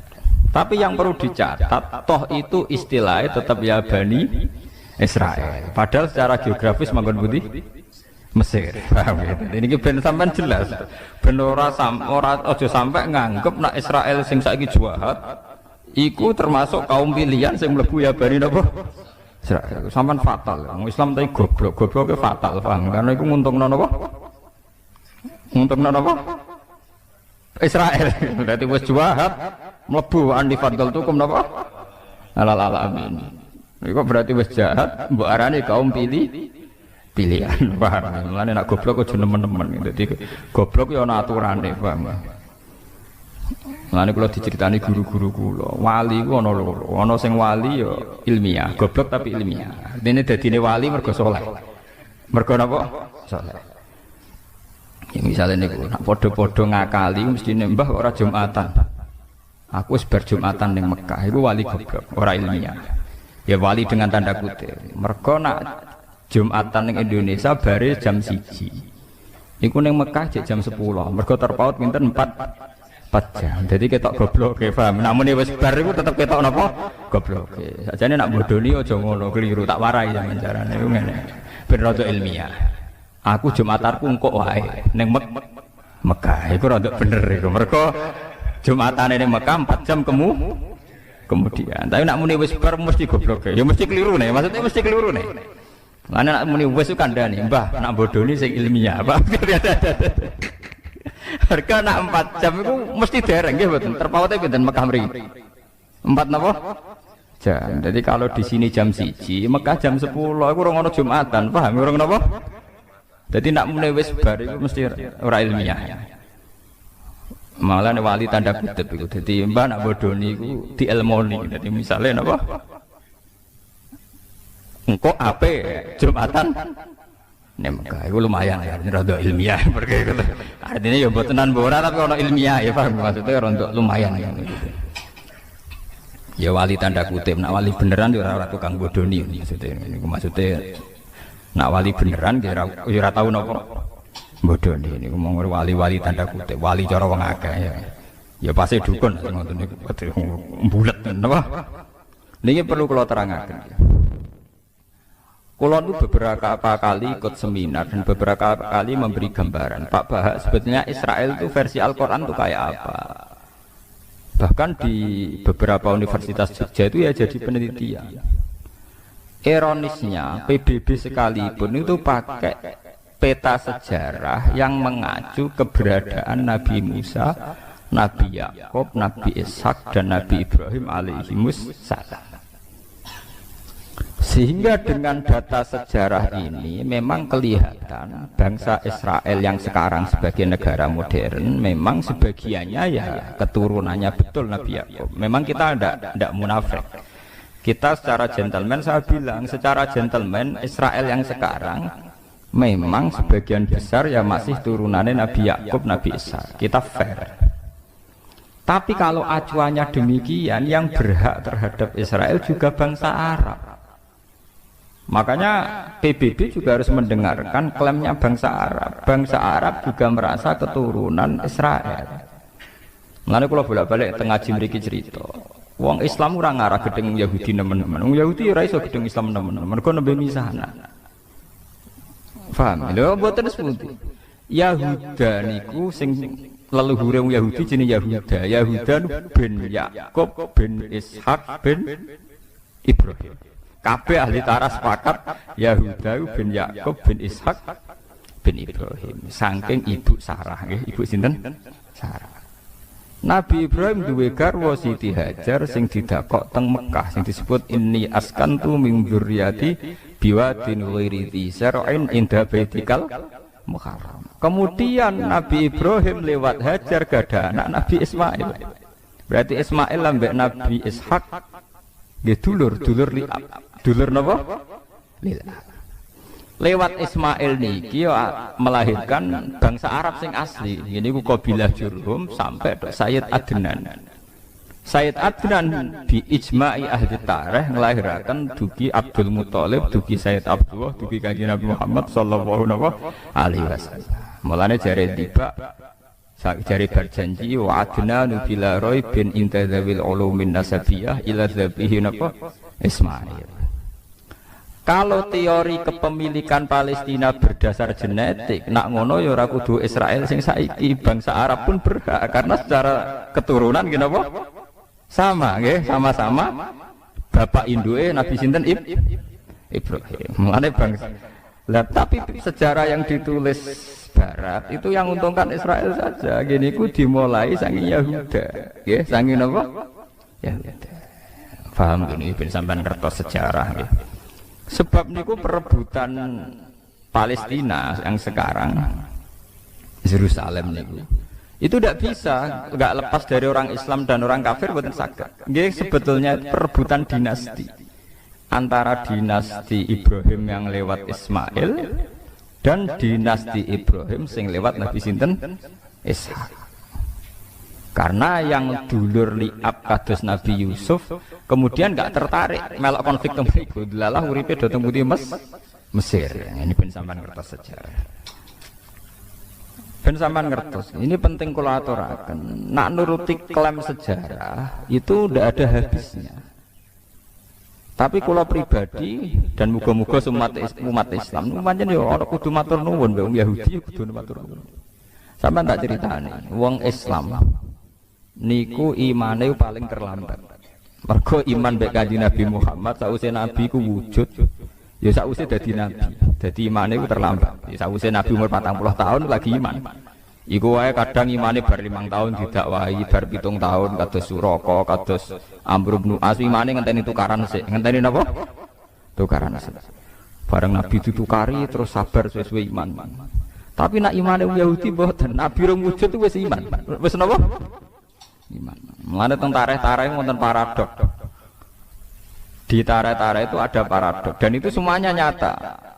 Di awal dalailun nubuwah. Nggih kula baleni malih nggih. Di awal dalailun nubuwah, alamat-alamat kenabian mesti sing beritakno iku rohib. Pendeta Yahudi atau pendeta napa Nas? Tapi engko nek wis crita kenabian musuh besar Kanjeng Nabi wong Yahudi wong Nasrani. Zaman Kanjeng Nabi umur 12 tahun dijak Abu Thalib tenggene Syam nggih Palestina, ketemu Rohibu Bukhairah.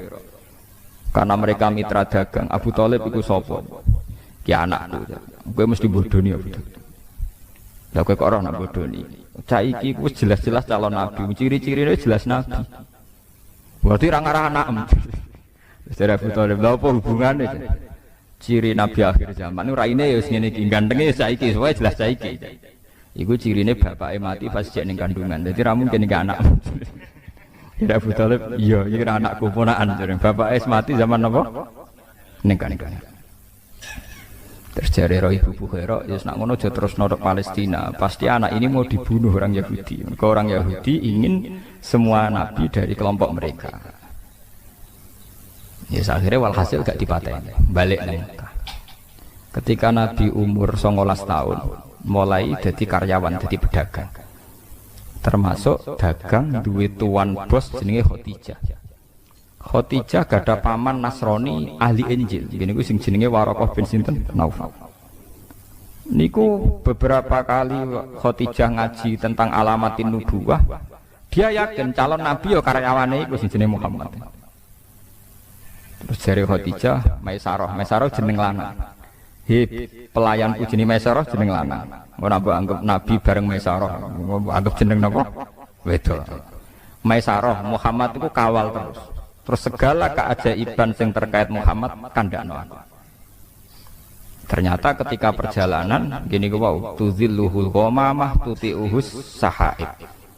Dadi ning gone padang pasir sing panas, setiap nabi liwat dibarengi mendung. Nak nabi ngiyup ning wit iku anut arah matahari sehingga nabi selalu untuk bayang-bayang untuk iyup-iyupan. Walhasil Maisarah cerita, wah cah niku pancen luar biasa. Gak tahu kena panas mergo dalam perjalanan mesti diikuti napa? Mendung, diikuti awan. Terus jare Khadijah, huwa mesti ya iku calon nabi. Akhirnya Khadijah yang karya siap jadi untuk bojone, untuk rabi mek karyawan. Tapi karyawan calon napa? Nabi ora karyawan calon kiri ngetekno donya dadi karyawan tapi calon napa? Nabi. Dia yakin sekali. Makanya dalam sejarah ketika Nabi itu memang ummi ya.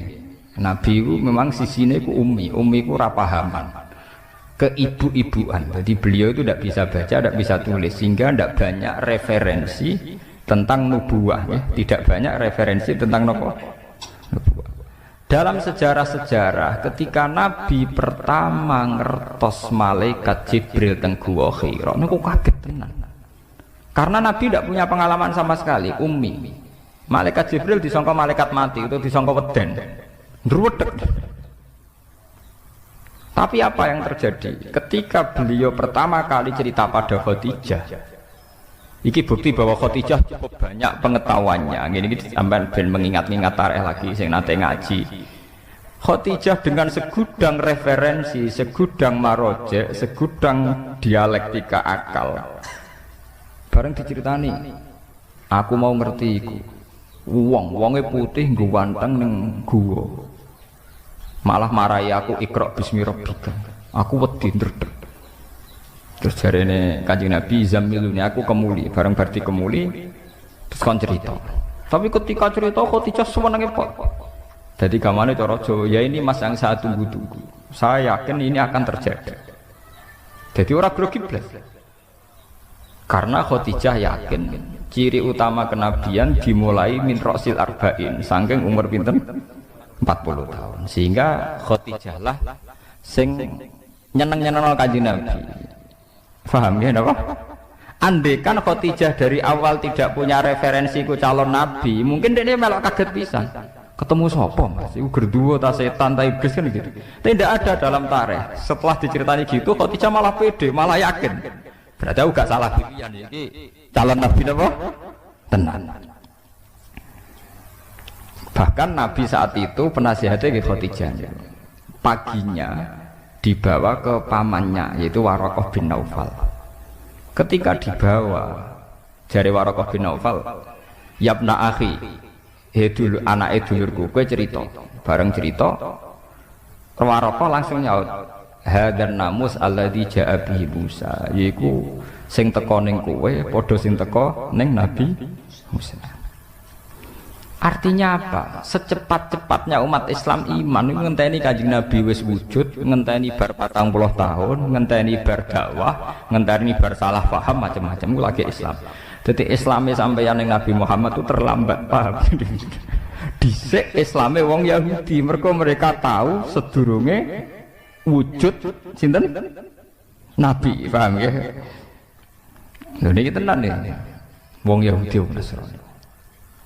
Tapi nggih pun ngoten niku pun sunnatullah. Bareng Kanjeng Nabi wujud tenan, dadi nabi tenan. Sing iman tenanan niku wong sing Islame anyaran. Yaiku para sahabat. Sing dhisik nerkenalno Nabi Muhammad ape ana nabi akhir zaman, gentenan musuh. Nah niku ampun sunnatullah niku ora tak pikir ora nabi tok. Sampeyan duwe anak digadang-gadang bodhe musuhe rebutan donya mbek anake. Jadi itu fenomena sosial. Makanya ini Quran disebut wa kanu min qablu yastaftihuna 'alal ladzina kafaru falamma ja'ahum ma'arafu kafaru. Sebelum Nabi Muhammad wujud secara nyata iku wong Yahudi wong Nasrani nak perang muni ya Allah bismi Muhammadin, atas nama Muhammad kula nyuwun tulung menangno. Jadi tiga wasilah tinggi sinten wasilah. Tapi ketika Muhammad wujud secara nyata, falamma ja'ahum ma'arafu malah napa? Kafaru. Jadi wong Yahudi kaya santri sing rada kurang ajar. Santri wanyaran mondok kenal Gus seneng ra karuan. Diceluk kiai ini seneng ra karuan. Sampeyan wis ngalim mbek Guse musuhan. Mergo saingan golek pengaruh. Kowe pertama dadi masuk partai Demokrat cek Golkar. Ambek pimpinan wedine ra karuan. Tidak peluangnya sama ya kompetisi si ikut. Jadi sajane padha wae donya kuwi wis padha wae. Ila yaumil kiamah ki ngoten niku.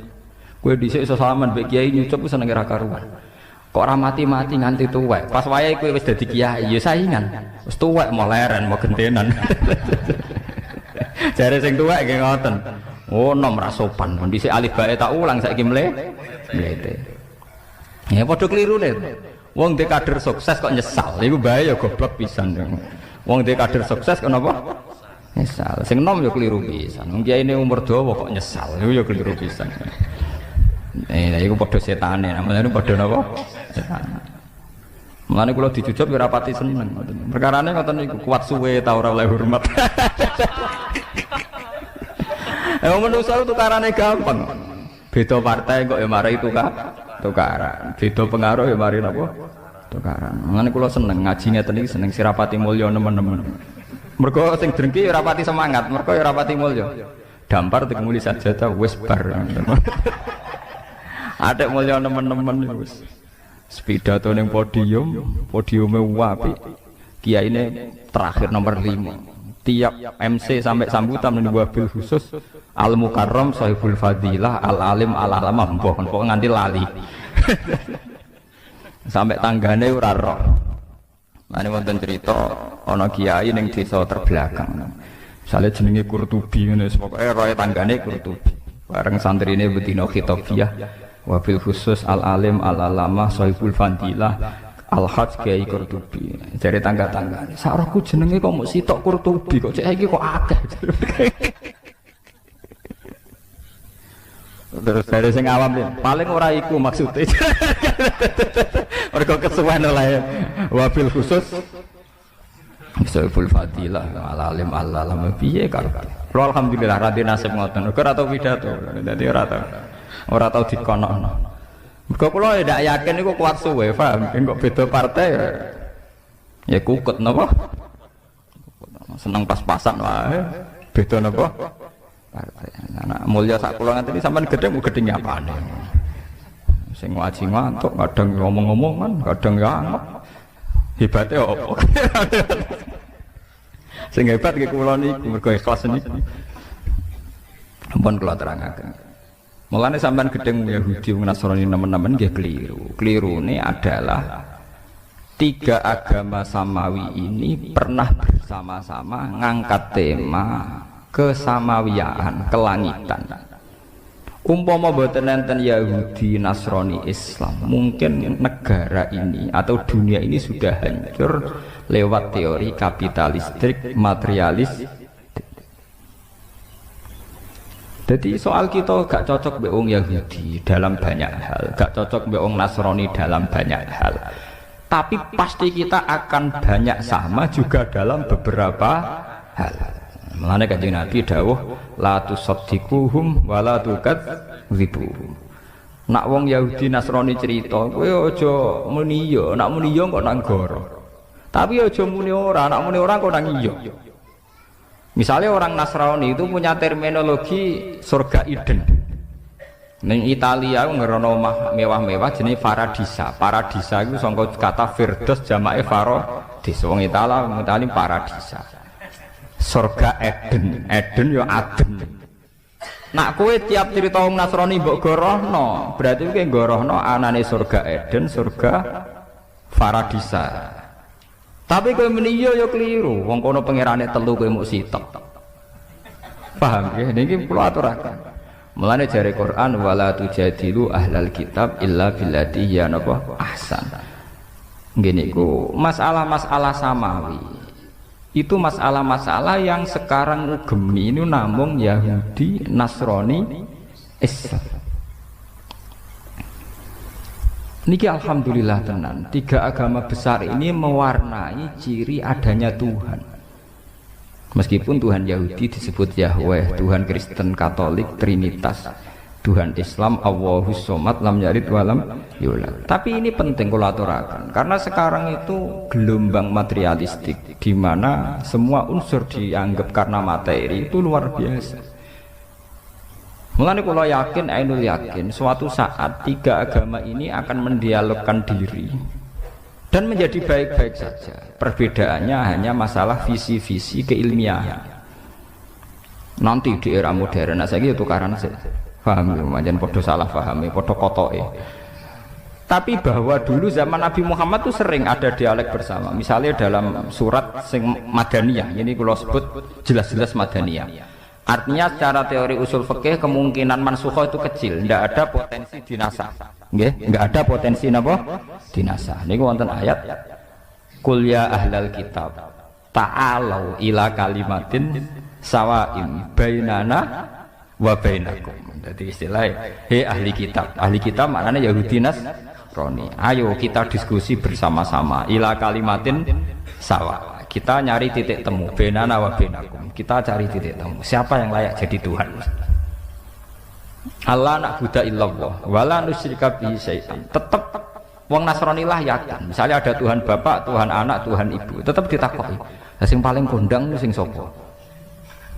Ya mesti bapak tuh, jenenge bojo wedok be anak tetap kalah be bapak. Sing kodang tetap sitok ta. Iya ya tetap sitok. Ya milih sitok ae. Orang Yahudi tidak punya masalah trinitas karena orang Yahudi tidak punya dosa syirik, enggak ada dosa napa? Syirik. Mulane Quran nak cerita dosane wong Yahudi mesti wayak turunan nabi wiril tukang mateni nabi. Mergo wong Yahudi gak direputasi dosa syirik, dosane tukang mateni. Nganti saiki wong Yahudi dosane mau tukang mateni tok, Pak. Jadi bangsa Zionis itu tradisi dosane tukang napa? Mateni. Tapi ndak ada dosa syirik. Ya paham ya, Tuhan Yahudi tunggal niku Yahweh, napa? Yahweh. Iku nak teng ejaan Latin Y besar, A H besar, W E H besar, Yahweh. Lah Yahweh nak sampean maca ya Allah mbok imalahno iku ya wis napa? Yahweh sama. Kowe nak imalah Ibnu Amir ya wa duha wal laili idza saji ma wadda'aka rabbuka umaqul. Niku ya padha. Sehingga Quran wani nantang ta'alau ila kalimatin sawa'im bainana wa bainakum. Tapi ketika Gus Dur melakukan dialek beragama itu asing cara pondok pesantren. Gus santri wis ora ngaji Quran, men ngaji Faraun repot. Bakasane makmum masbuk mbek muafik najis bola do mbek mutawas sita. Dadi tema-tema besar agama jan ora paham. Jadi kudu tobat pancen memang enggak paham. Wong asing tenan sampai ayat iku ya asing tenan. Sing paham iso diitung termasuk kula niku termasuk bejo, kula niku termasuk paham. Lho asing kan. Ngiranya dialek antar umat beragama itu satu teori modern yang difasilitasi LSM atau beberapa media. Padahal enggak, dialek antar umat beragama itu tua sekali, yaitu di surat Makkiyah apa Madaniyah sudah ada ya ahlal kitab ta'alau ila kalimatin sawa'im bainana wa bainakum. Coba kita cari titik temu bainana wa bainakum. Allah na'budu illallah wa la nusyrika bihi syai'a wa la yattakhidha ba'duna ba'dun arbaba min dunillah. Kita harus sepakat bahwa kita ini manusia. Ciri utama manusia itu satu, yaitu tidak bisa jadi Tuhan. Jadi sebetulnya ciri yang khas pada manusia itu satu, tidak bisa jadi Tuhan. Wa la yattakhidha ba'duna ba'dun arbaba min dunillah. Paham ya? Artinya jangan ada Tuhan yang dari unsur manusia. Karena ciri utama manusia itu satu, tidak bisa jadi Tuhan. Iya. Sehingga zaman itu tiang Yahudi sing masuk Islam nggih kathah kados Abdullah bin Salam. Nggih Ibnu Abi Laila nggih kathah. Tiang Nasrani nggih kathah. Sampai Quran cerita teng akhir juz 6 wala tajidanna aqrabahum mawaddatan lil ladzina amanu alladzina qalu inna takbirun wa idza sam'u ma unzila ila rasuli tara a'yunahum tafidu minad dami mimma arafu minal haq. Ketika wong Nasrani Najran niku diwacakno surat Yasin niku nangis ma asbaha bima unzila ala Isa. Betapa miripnya yang dibawa Muhammad terhadap apa yang dibawa Nabi sinten Isa. Do masuk Islam. Saiki padha kotoke. Sing santri wis ora roh kakean Faraun niku. Paham. Repot nang nerangno padha ora roe napa? Repot. Sing rowan kaya kula ora pati payu ya repot. Ya kula bareng ora pati payu. Kiai gaya kaya kula niku ora populer. Sing populer sing pidato-pidato. Tapi cara argumentasi ilmiah mbok kuwati, nak depan-depan mbok alam. Tapi jelas itu cara dalil-dalilan itu ketoke bener kula. Maksudnya iku ngkarwan ana ayate terus secara tarikh nggih jelas. Sing ame digo dalil walan tardo angkal Yahud walan Nasara hatta tatabi'an. Lha iku maknane iku piye? Kan yo ora jelas. Ayat iku artine ngeten, wong Yahudi iku mati iku ora ngarah ridho. Nak kowe ora dadi Yahudi. Wong Nasrani ya ora ridho nek kowe dadi Nasrani. Sampeyan delok teng tafsir Bedawi, teng beberapa tafsir. Ini maknane ayat niku sederhana. Iknatun lirrasul fi tomaihi li imanihi. Sampeyan delok teng tafsir Bedawi beberapa tafsir.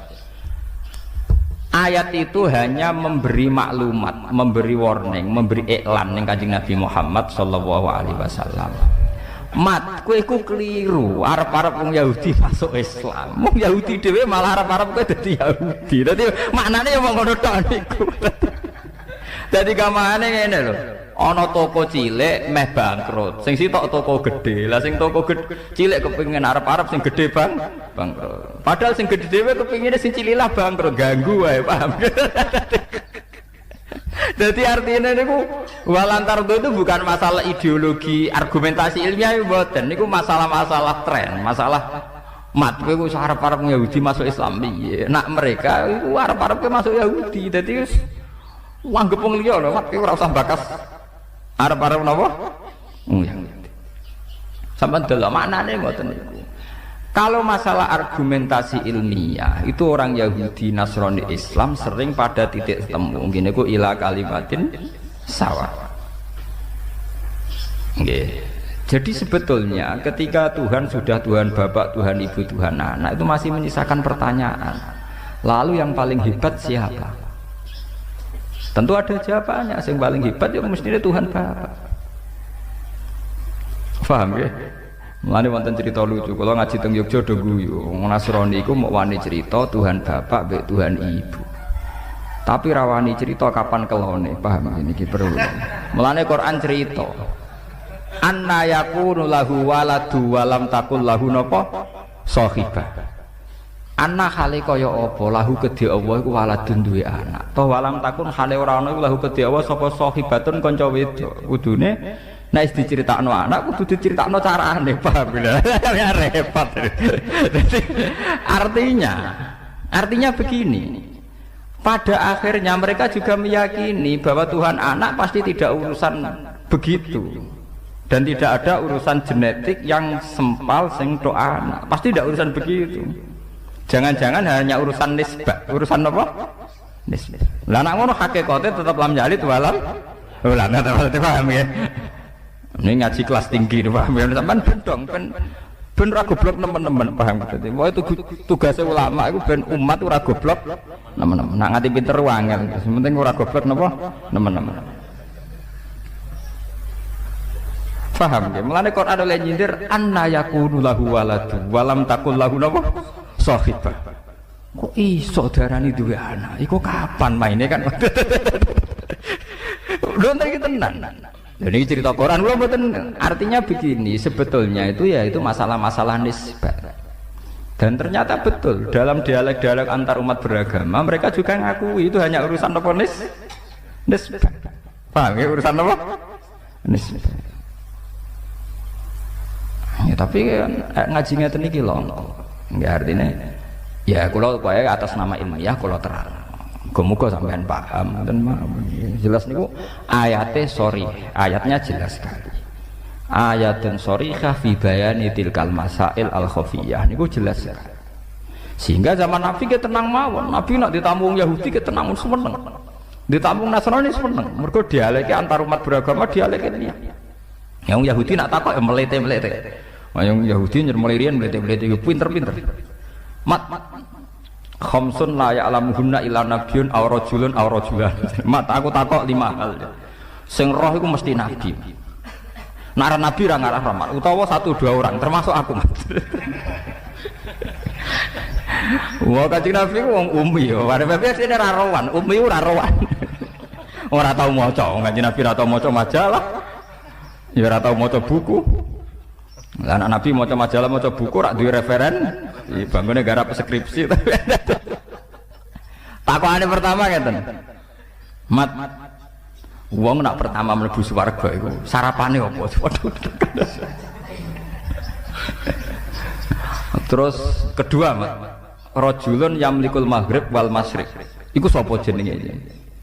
Wah bingung meneh. Wes pokoke aneh-aneh. Wah Nabi akhirnya Nabi undandalan malaikat Jibril wis meneng ae. Lah Nabi ini beberapa kali kalau ada orang Yahudi takoki ora tau iso. Tapi beberapa kali langsung dijawab sinten? Jibril. Saking seringe Nabi akhirnya sekepedenan, yo tak jawab. Orang muni insyaallah, paham ora muni napa? Ya, gentenan pangeran sing tersinggung. Nganti pirang-pirang dina malaikat. Oh Yahudi seneng, wah iki Muhammad kalah iki. Biasane isonan saiki napa? Kalah. Wah akhirnya kanjeng Nabi nangis.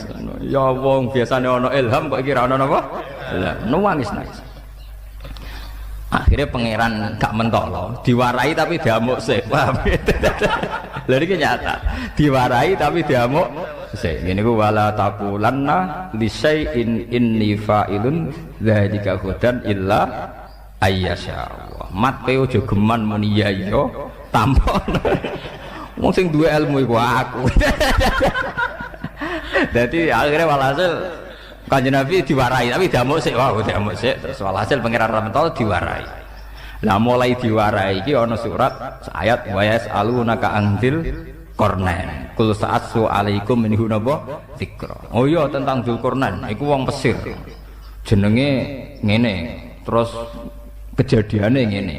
Kul sa'atsu alaikum minhu napa dzikra disebut inna makanna lahu fil ardi wa atainahu min kulli shay'in napa sababa fa'atba napa sababa sampai hatta idza balagha maghribas samsu sampai terus lancar kan Nabi. Ya mat bener dereng ya sedekah.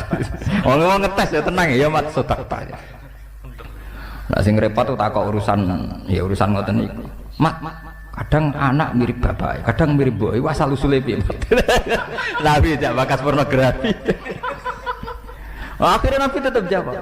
Nak sing semangat sing lanang berarti mirip bapak. Nak semangat sing wedok mirip lho. Mbok. Mulane anggere ana pasangan elek, misale mboke wayu sing lanang elek, aki-aki anak elek, mergo mboke aras-aras.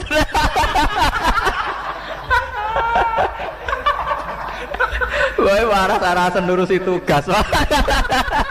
Anaknya mesti panceng ya, Pak. Bener panceng. Sing semangat apa? Baik. Mulane wonten guyonan, ana tokoh nasional sing anake mirip bapake. Jare tokohe takoki kok ngoten. Wah, aja bakas iku. Anak wedok mirip bapake kabeh. Ya pancen tenan. Mulane pasangan iku nak elek. Anak sing lanang ganteng, sing wedok elek. Ya akeh-akeh kaya mbok, mergo sing lanang dingin-dingin saja. Paham ya? Lah anak sing lanang ganteng, sing wedok ayu ya bebas miripe wong. Apa kontribusine seimbang. Akhirnya Nabi nerangno, ya Yahudi jawab tenang ya, sedekah ya mat bener. Sing repot itu terus takokane. Mat, pertama penduduk swarga masuk swarga itu jumlahnya wakil ya mat. Wakil. Iku sarapane apa mat? Pertama. Nabi jak bakas kawitane wong swarga sarapane apa? Apa pecel apa rawon pokoke takokane wae. Nabi akhirnya dikandani Jibril ziyadatul kabidin nun, yaitu gorengan iwak nun. Akhirnya Nabi dan orang Yahudi ini selalu ngomong khas nubuwah. Khas apa? Nubuwah. Di mana di luar alam yang materialistik ini, yang kasat mata, ada alam di luar kita, kayak iwak nun. Iwak apa? Nun. Iwak nun nak teng kitab-kitab. Ketika Allah Ta'ala menciptakan gelembung dukhon, iku Allah bingung, dakok endi, didakok endi. Akhirnya bumi iku gentayangan, didakok endi. Wal ardu, bumi ini didakok ning gone mak. Bareng didakok ning gone mak tetep golang-goling, dipandai gunung. Lah terus banyu sendiri posisine ning ndi? Akhirnya ning urutan kitab-kitab khas samawi nubuwah disebutno. Wal ardu ala batnil khut, ala batnis sur. Itu terang. Jadi ning gone bumi iki ana sur. Suruh sayangnya buat maknani sapi salam dhewe, mari bingung kan mergo maknani napa? Sapi. Jadi bumi iku ning tanduke sapi, sapi ning banyu, banyu ning gone iwak nun ning gone hawa. Hawa khas-khas nubuwah itu yang tahu hanya orang Yahudi. Termasuk sing diterusno khas nubuwah Kanjeng Nabi Muhammad sallallahu alaihi wasallam disebut nun wal qalami wa ma yasturun. Kita hanya tahu maknane nun iku iwak nun. Iwak nun iku iwak sing gegere dienggo panggonan bumi. Tapi alam materialistik tentu kita bicara kayak yang sekarang, teori Big Bang, planet bumi di sini, planet bumi di sini. Kita tidak pernah menjangkau ilmun sing kayak ala zuhril hud. Nggih, ala zuhril apa? Hud. Sami seperti qaf wal Qur'anil Majid. Ketika Nabi Muhammad tanya, "Ya Allah, qaf itu napa?" Iku jabal. Mulane wong kuno nak manane Jabal Kat iku maknane Jabal Qaf. Wilayah Jawa dadi napa? Jabal napa? Kat niku sangka Jabal Qaf. Wilayah Jawa dadi napa? Jabal Kat. Dadi angger aduh itu. Anakku minggat botok Jabal Kat maksudnya waduh banget. Paham ya? Ternyata sampean kalau lihat di kitab-kitab kayak di Sawi, di Tafsir Munir itu detail sekali. Jabal Qaf itu induk gunung. Dan semua urat gunung yang ada di dunia itu terkait sama urat yang ada di Jabal Ka'bah. Jadi kalau Allah lewat malaikat kepengen goyang gunung, itu mau nginstruksi ning induke ning Jabal napa? Qaf. Kemudian digoyang, kemudian goyang semua. Dulu orang itu janggal, tapi sekarang orang tidak janggal. Menurut pakar geologi, pakar-pakar vulkanologi, semua gempa di seluruh dunia itu hanya butuh narik satu pemicu. Kalau patahan di Australia gerak ya gerak semua, karena kayak bola sodok sekali disodok sidik. Jadi makanya ini gempa akan terus sampai benar-benar bumi kembali ke semula. Disodok mulai riyen teng Taiwan, kemudian Aceh tsunami, diteruskan ke NTT, terus ke Papua, kemarin ke Pangandaran, terus sekarang di mana itu yang Mentawai. Ya begitu terus. Jadi ternyata itu mirip cerita yang di kitab-kitab. Allah itu gak perlu nginstruksikno gunung terkait, cuma nginstruksikno duit tok. Dadi otote tak diobahno. Niku gunung sak donya. Napa?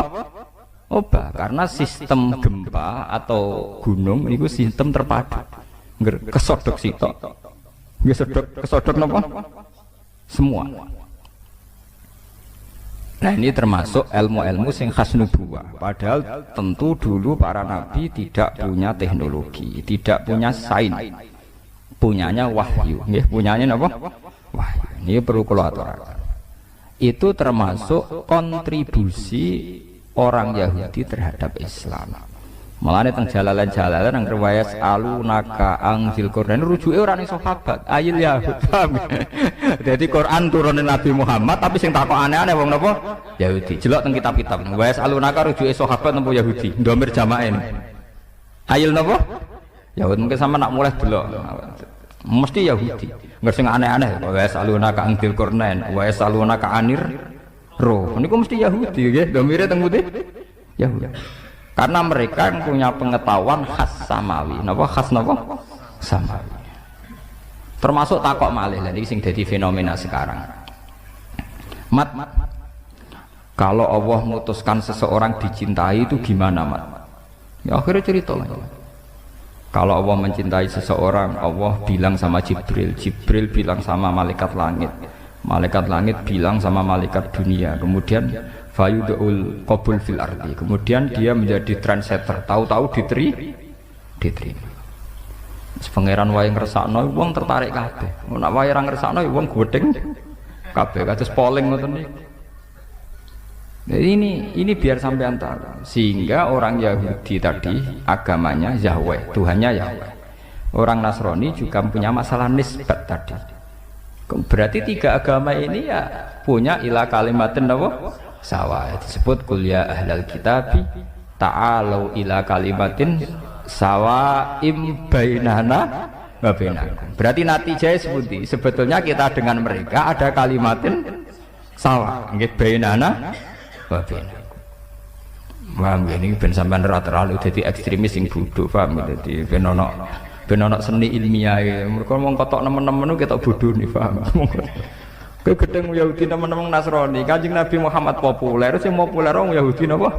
Nasrani. Nggih mboten, sedurunge dadi nabi, bahkan sedurunge lahir. Sampai Islamnya lagi piye nggih, Pak. Iku wis lewat modern, lewat macam-macam. Oh, mboten lewat Kanjeng. Pancen Allah ngersakno. Paham gitu. Mulane termasuk Allah khasih dadi pangeran ini dari Allah. Aku pokoknya mau dibantah. Mergo aku ini alamu malah ta'lamun dari pangeran. Termasuk ciri khasih pangeran nak dikersa ora kena napa dibantah.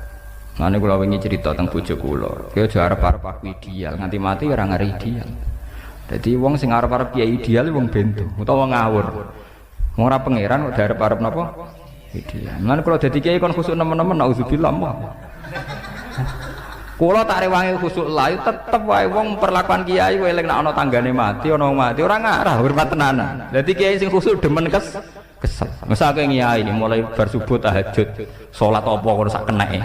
Ketemu wong sopan. Wong eling kowe tetep pendak keluargane mati, wis ngono-ngono wae hormate ngono-ngono. Jajal ke bar salat subuh marung ngopi, bariku rokokan wae kamlaku. Sing penting aja zina, aja dosa-dosa gedhe lah. Pokoke aja nglakoni dosa napa? Gedhe. Bariku plepuk ning warung. Ya padha wae wonge ya. Ning ndi ngopi? Ya. Engko hormate ya padha-padha wae, paham nggih? Mbok ora wong khusuk duwe lho engko wong ya ngono. Padha hormate ya pendak keluargane mati eling sam. Ya, orang Arab kok wangi khusuk terus kula derek jenengan yai dunya akhirat derek jenengan nggih derek tahajud nggih derek wiridan nggih derek kapian ra ngarah tetep ge tontonan paham dadi rugi napa rugi khusuk nemen-nemen rugi walhasil rugi mau nang ngandel kula mana kaya kula bae nyai teng mriki terus wong ndak do sowan kula mboten kula ngerti kadar senenge wong ulama mesti pira mbok ditenani rugi mau ngandel kula bisa dikilani, paham ya? Mau ngandel kula. Ngeten. Kula cerita tentang bojo kula. Pangeran mbok kersane piye ra ono sing roh. Sing jelas iku nek pangeran niku ndarani halal ya halal terus wong pangeran sing duwe donya. Nabi Musa iku nabi papan atas, termasuk ulul as. Lha iku uripe mangane di rumah Firaun. Di rumah sinten? Firaun. Nabi Ibrahim nabi papan atas, termasuk Abul Anbiya. Duwe bapak kafir jenenge Azar. Lho ngono kok nurun ning Nabi Muhammad. Nabi Muhammad itu panitia kelahiran utamane Abu Lahab. Takokno tareh ndi wae panitiane Abu Bakar, tapi sinten? Abu Lahab. Lahire Kanjeng Nabi panitiane Abu Bakar nomor Abu Lahab. Abu Lahab. Nganti tuku budak dimerdekakno demi ponakane niku jenenge sinten? Abu Lahab. Gede Joko sing rumah ora Abu Bakar, Abu Thalib. Sing cara tareh ya cek kafir. Sausé dadi nabi lagi di rumah Abu Bakar, paham? Mulane Kanjeng Nabi Muhammad Abu Lahab pun neraka teman-teman ya kecewa deh. Sampai ngajukan syafaat petisi napa? Syafaat. Empun Gusti, nak pancen wong kafir ora iso mlebu swarga minimal lak Senin Abu Lahab siksane didiskon. Wah, Kanjeng Nabi nangis tenan. Mosok wong sing tau berumat gak entuk napa diskon. Dituruti tenan. Ya mat nak Senin tak ringano siksane sinten? Abu Lahab. Artine donya ora ono ideal. Dadi kiai ki ngoten. Kadang kiai kok mek santrine hubungane ngel-ngel lho yo dhuwit yo apa. Kadang malah bapake buruh Cina. Lah wong Cina kafir ngrezekake di kiai ning ngrugekno. Ayo repot nek kok niku repot. Misalnya ono terop, kadang kiai ono acara istighosah terop, karek nikmati terop ning podium. Lah panitia kangelan, kadang nyileh wong sing ora saleh. Lah pengiran ngoten niku. Mbok keluwi ora iso, kadang wong saleh kere tenan ra apa-apa napa. Jadi sebetulnya andekan tidak ada ilmu hakikat itu selesai, agama itu selesai. Karena Allah punya pola sosial yang begitu. Nggih, Allah gadah pola sosial gitu. Musa di rumah Fir'aun, Ibrahim di rumah Azar, Nabi Muhammad cilik di rumah sinten? Abu Lahab. Lahirnya di rumah Abu Lahab. Sampai dibiayai ditukokno amat. Disewakno Halimah As-Sa'diyah. Rodok gede di rumah sinten? Abu Thalib. Niki perlu diketahui. Kenapa menurut Allah halal? Ya halal lah. Cara Allah wae kabeh. Cek Abu Lahab, cek Abu Thalib donya ya wae ku tak gakno kekasihku ya wis. Tapi kan tetap menjadi misteri Tuhan. Kenapa polanya selalu begitu? Pola di seluruh dunia. Makanya saya pernah ditanya mahasiswa, Pak, menurut Anda studi banding ke Amerika, ke Australia itu gimana? Ya saya ini kan ulama, jangan tanya menurut Bapak gimana. Ya saya kalau ditanya ya tak jawab, tidak pakai fikih. Jadi jangan tanya halal atau haram. Ya saya sebagai ulama, sebagai dai ya berharap akan baik-baik saja. Lo coba sekarang sampean pikir, kiai-kiai yang fanatik hukum, lanang wedok kumpul haram. Belajar ning bumi kafir haram. Muni haram, tapi kiai sing ngeten iki mesti kaya Pak Kaji sing anake entuk SDSB, paham? Artinya begini, saat ceritanya diwalik, alhamdulillah teng Australia kata Islam kata masjid, teng Amerika teng New York niku wonten tarekah Naksaban. Mesti muni alhamdulillah. Sing gowo padahal mahasiswa sing musuhe kiai mau, paham? Islam ada di Amerika, di Australia, sing gowo komunitas mahasiswa. Yang mereka tentu sering lanang wedok kumpul dan belajar di bumi kafir. Tapi nak wis kasil mesti kiai iki jawab alhamdulillah ning Australia ono Islam. Padahal mau fatwane haram, paham? Engko jangan-jangan kaya guyonan, Pak Kaji anak jenengan tombok. Naudzubillah. Tapi angsal Pak Kaji. Alhamdulillah kok nang kaya cerita. Tapi ini nyata. Tapi pangeran pancen kersane ngoten. Anane Islam teng Amerika, teng Australia itu kadang lewat mahasiswa studi banding yang mungkin secara formal fikih haram karena ada ikhtilatul rijal wan nisa. ada mukhalatoh bil kufar, paham ya? Tapi kenyataane ndadekno semebare napa? Islam teng Australia, teng Amerika, kadang sing nggawa pemain bal. Orang Prancis itu kenal Islam gara-gara imigran Aljazair. Paham? Imigran apa? Aljazair. Terus dadi Zainuddin. Jenenge Zidane Yazid Zainuddin. Terus kena ilat Prancis Zinedine apa? Zidane. Jenenge Yazid Zainuddin. Bareng pensiun yo ketok asline ya moro Indonesia nganggo jeneng Zainuddin.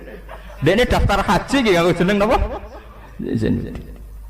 Paham ya? Nak pengiran kesan. Sekarang malah banyak lagi. Coba pemain Prancis yang Islam berapa? Pemain Jerman itu ya imigran gelap tuh.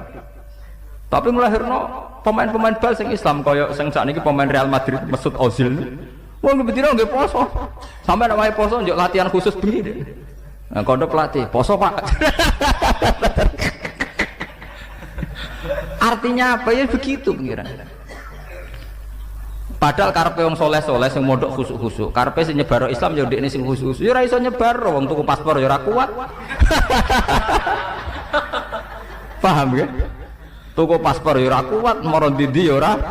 Umpama penyebaran Islam di pasar wong soleh ngene-ngene, Islam ana ning desa-desa, paham ya?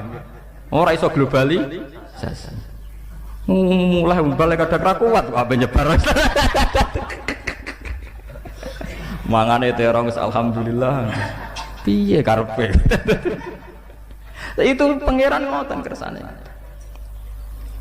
Saya itu pernah penelitian di beberapa kula nggih nate teng Malaysia, nggih nate teng Medina, nate teng beberapa negara penelitian termasuk teng Singapura. Itu memang Allah punya pola begitu, nggih punya pola begitu. Jadi pangeran ra kena mbok warai. Dadi pangeran wis dhisik jin apa diwarai. Mulane ketika malaikat marahi pangeran tersinggung, Gusti, kenapa manusia yang jadi khalifah kok tidak kita? Wong kita bendina maca tasbih. Jare pangeran, kowe ora apa? Ini a'lamu malah taala. Sakjane malaikat yo ketok goblok. Wong ndekne karuan ngaku nek aku tukang maca tasbih. Pangeran ngendikan, manusa tak dadekno penggantiku, bagian kluyar-kluyur, bagian ngurus bumi. Malaikat bantai, wong nakal kok dadi pengurus bumi. Mestine kita sing maca tasbih.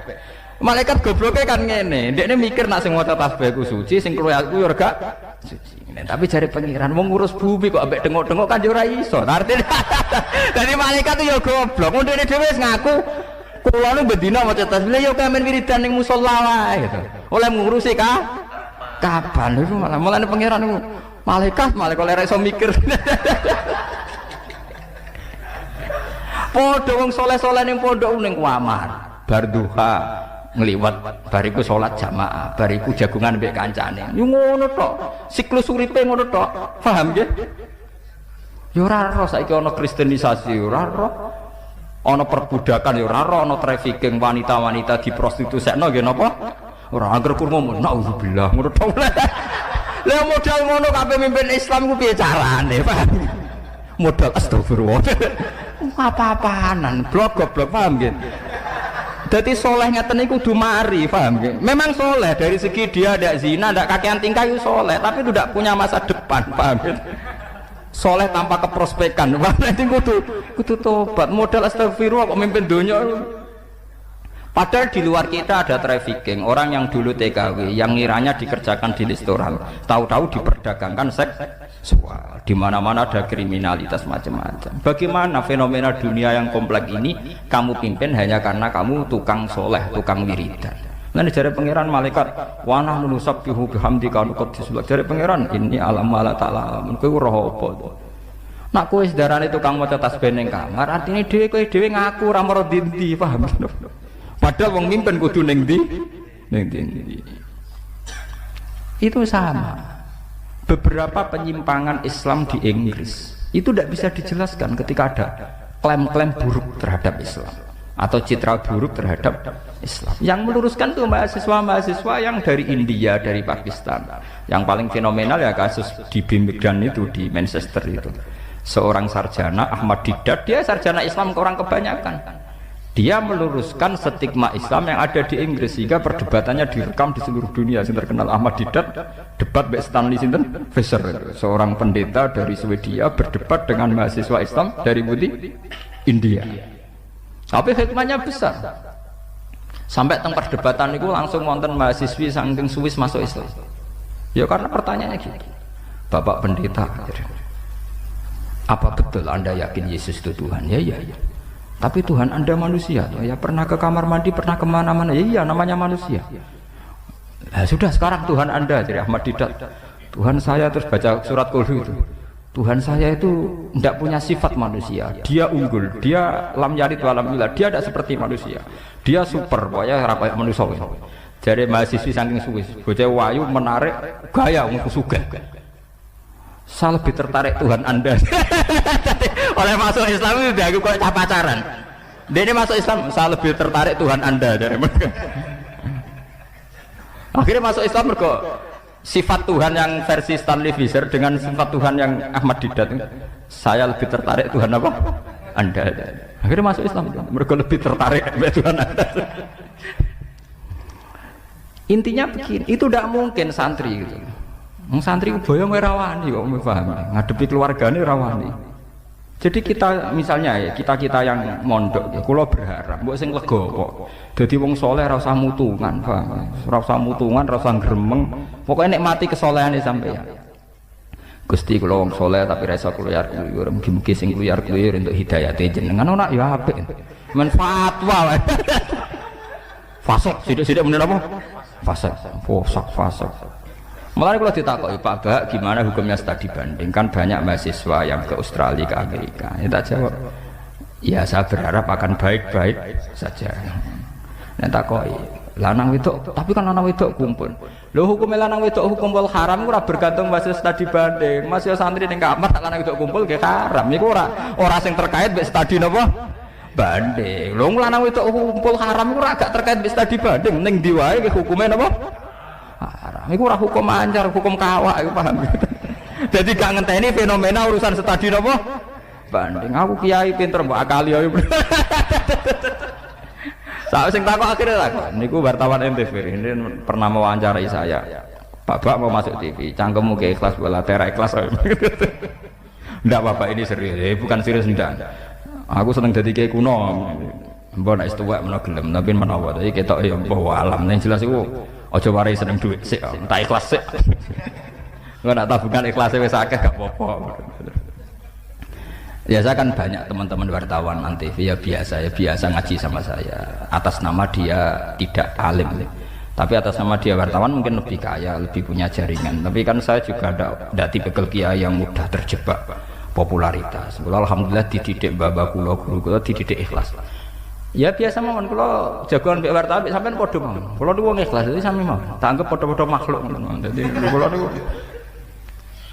nggih kula ketemu menteri nggih biasa, ya tidak pernah bangga nggih biasa. Atas nama dia pejabat saya rakyat itu. Sehingga saya harus hormat karena dia menteri saya rakyat. Tapi atas nama saya orang alim dia orang awam harus hormat saya. Itu perhitungan kula. Dadi kula niku jelas kula. Hakon teng ati kula njenengan ngoten tenan. Niku kula mboten ganggu.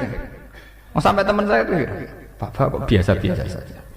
Saya itu pernah di satu acara kebetulan yang diundang itu menteri ya saya biasa saja. Ya bukan berarti sombong gitu, artinya ya gitu tadi. Ya kebetulan menterinya memang teman saya dulu di ZUI, dia cerita, Pak sekarang saya jadi pejabat, ya saya juga pejabat. Kalau pejabat sampean dunia tok aku dunia akhirat. Jadi masih seruan saya. Nak seru-serunan seru aku. Tapi di dunia kan seru saya karena saya menteri. Wah seru kiai Pak, gak ada petualangan nih menteri. Ora tau golek-golek duit, diutang barang. Kiai seru Pak, kadang diutang, kadang ada duit. Jadi kehidupan ini lebih seru, lebih petualangan. Sampai kan monoton, gimana Pak? Jadi ini cerita pancet ya sampai. Itu nyata. Artinya memang saya tipikal orang yang alhamdulillah itu bangga betul sama Allah Subhanahu Wa Taala. Jadi malah itu enggak, gitu biasa. Bukan soal ikhlas buatan, memang di mata saya itu begitu. Kita harus proporsional sebagai ulama. Tanya itu orang-orang Rembang, saya beberapa kali ada asisten bupati cerita, Gus Bupati mau kejenengan, ya apa? Ya kalau alasannya mengaji ya ini, alasannya masalah negara, aku ngurus KTP ya orang kecamatan, aku rakyat kan. Aku rakyat yang baik kan. Jadi harus proporsional. Kita jangan ulama itu mudah didikte. Bapak pejabat terus bupati toko diswambut menurut kula nu berlebihan. Ya alhamdulillah kula nu ditakdir kenal pejabat gitu tetir gak bangga. Kula nu syukur tuh. Nggih mboten gedeng mboten. Ya ada fungsinya sendiri-sendiri. Itu saya niru Imam Malik. Imam Malik itu Harun Ar-Rasyid. Itu seorang raja di periode Imam sinten Malik. Itu kalau Imam Malik sowan itu manggilnya Harun Ar-Rasyid ya Amirul Mukminin. Beliau dibawa Amirul Mukminin di singgasana. Beliau panggil ya Amirul Mukminin. Tapi ketika Harun Ar-Rasyid ngaji, Imam Malik di atas. Harun Ar-Rasyid malah kelesetan nawar santri. Jari Imam Malik karena dia santri, saya kiainya. Jadi proporsional. Jadi nak Imam Malik ngurus KTP niku nggih teng ngisor ngudangi ya Amirul Mukminin. Tapi nak Harun Ar-Rasyid ngaji, Imam Malik nang dhuwur, wong awam sih kudu ning ngisor, paham. Presiden lah wong awam.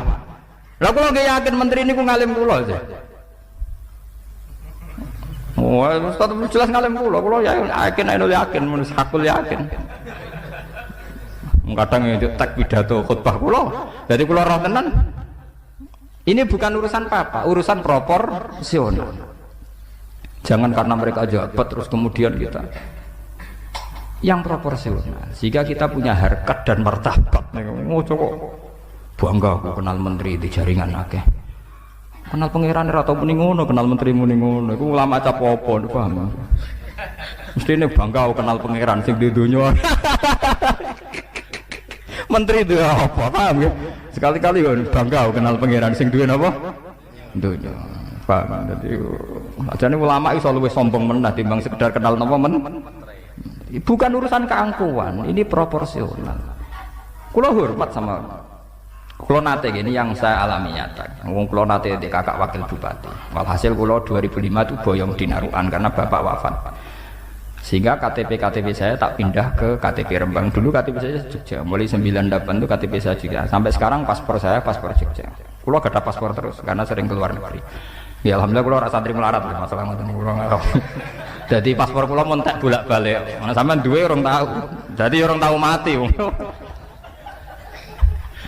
Dan saya masih punya tiket-tiket internasional. Pokoknya walhasil gak melarat teman-teman. Jadi sampean nak cara ora usah sakit lah kulo insyaallah ora jenis kiai sing melarat teman-teman. Itu tak urus. Ya kulo antri teng Kragan antri. Kan orang ndak tahu. Ya kenal-kenal Gus Bak, Gus saya kan ndak tahu. Kulo jarang medal. Antri. Sampai 2 jam. Sudah gitu kata pegawainya, ini namanya siapa ya? Saya bilang ya, saya punya fotoan kopi tak kasihkan. Nak nerang ke sepan. Terus ditanya, ini jadi paling cepat 2 bulan. Ya kalau prosedurnya 2 bulan ya 2 bulan toh Pak. Tak tunggu 2 bulan. Ya ini sini lagi ya. Mau langsung loh, guys. Santai mau kalau proposal. Itu petinggi saya itu cerita, Gus, masuk jenengan ngurus KTP ngoten. Kondok kula sedina dadi. Gak aku rakyat yang baik. Niku saking getune pegawai kecamatan gang seminggu diterot-terot. Gus kok mboten sanjang nak niku jenengan. Diterot, keton. Getune iku mbok ngormati kula wong alim, mbok ngormati kula kakak kula nate wakil bupati kan yo ora jelas. Carane hormat dekne yo ora jelas. Dadi kula mboten Pak, kula niku nggih standar-standar mawon sing umum-umum. Nek 2 wulan kira, kula mboten KTP 2 wulan ora apa-apa Pak Amnen. Wong kula niku ulama, maksudnya piye kan? Ulama iku KTP-ne sitok. Warga negarane Allah yaiku kawulane Allah.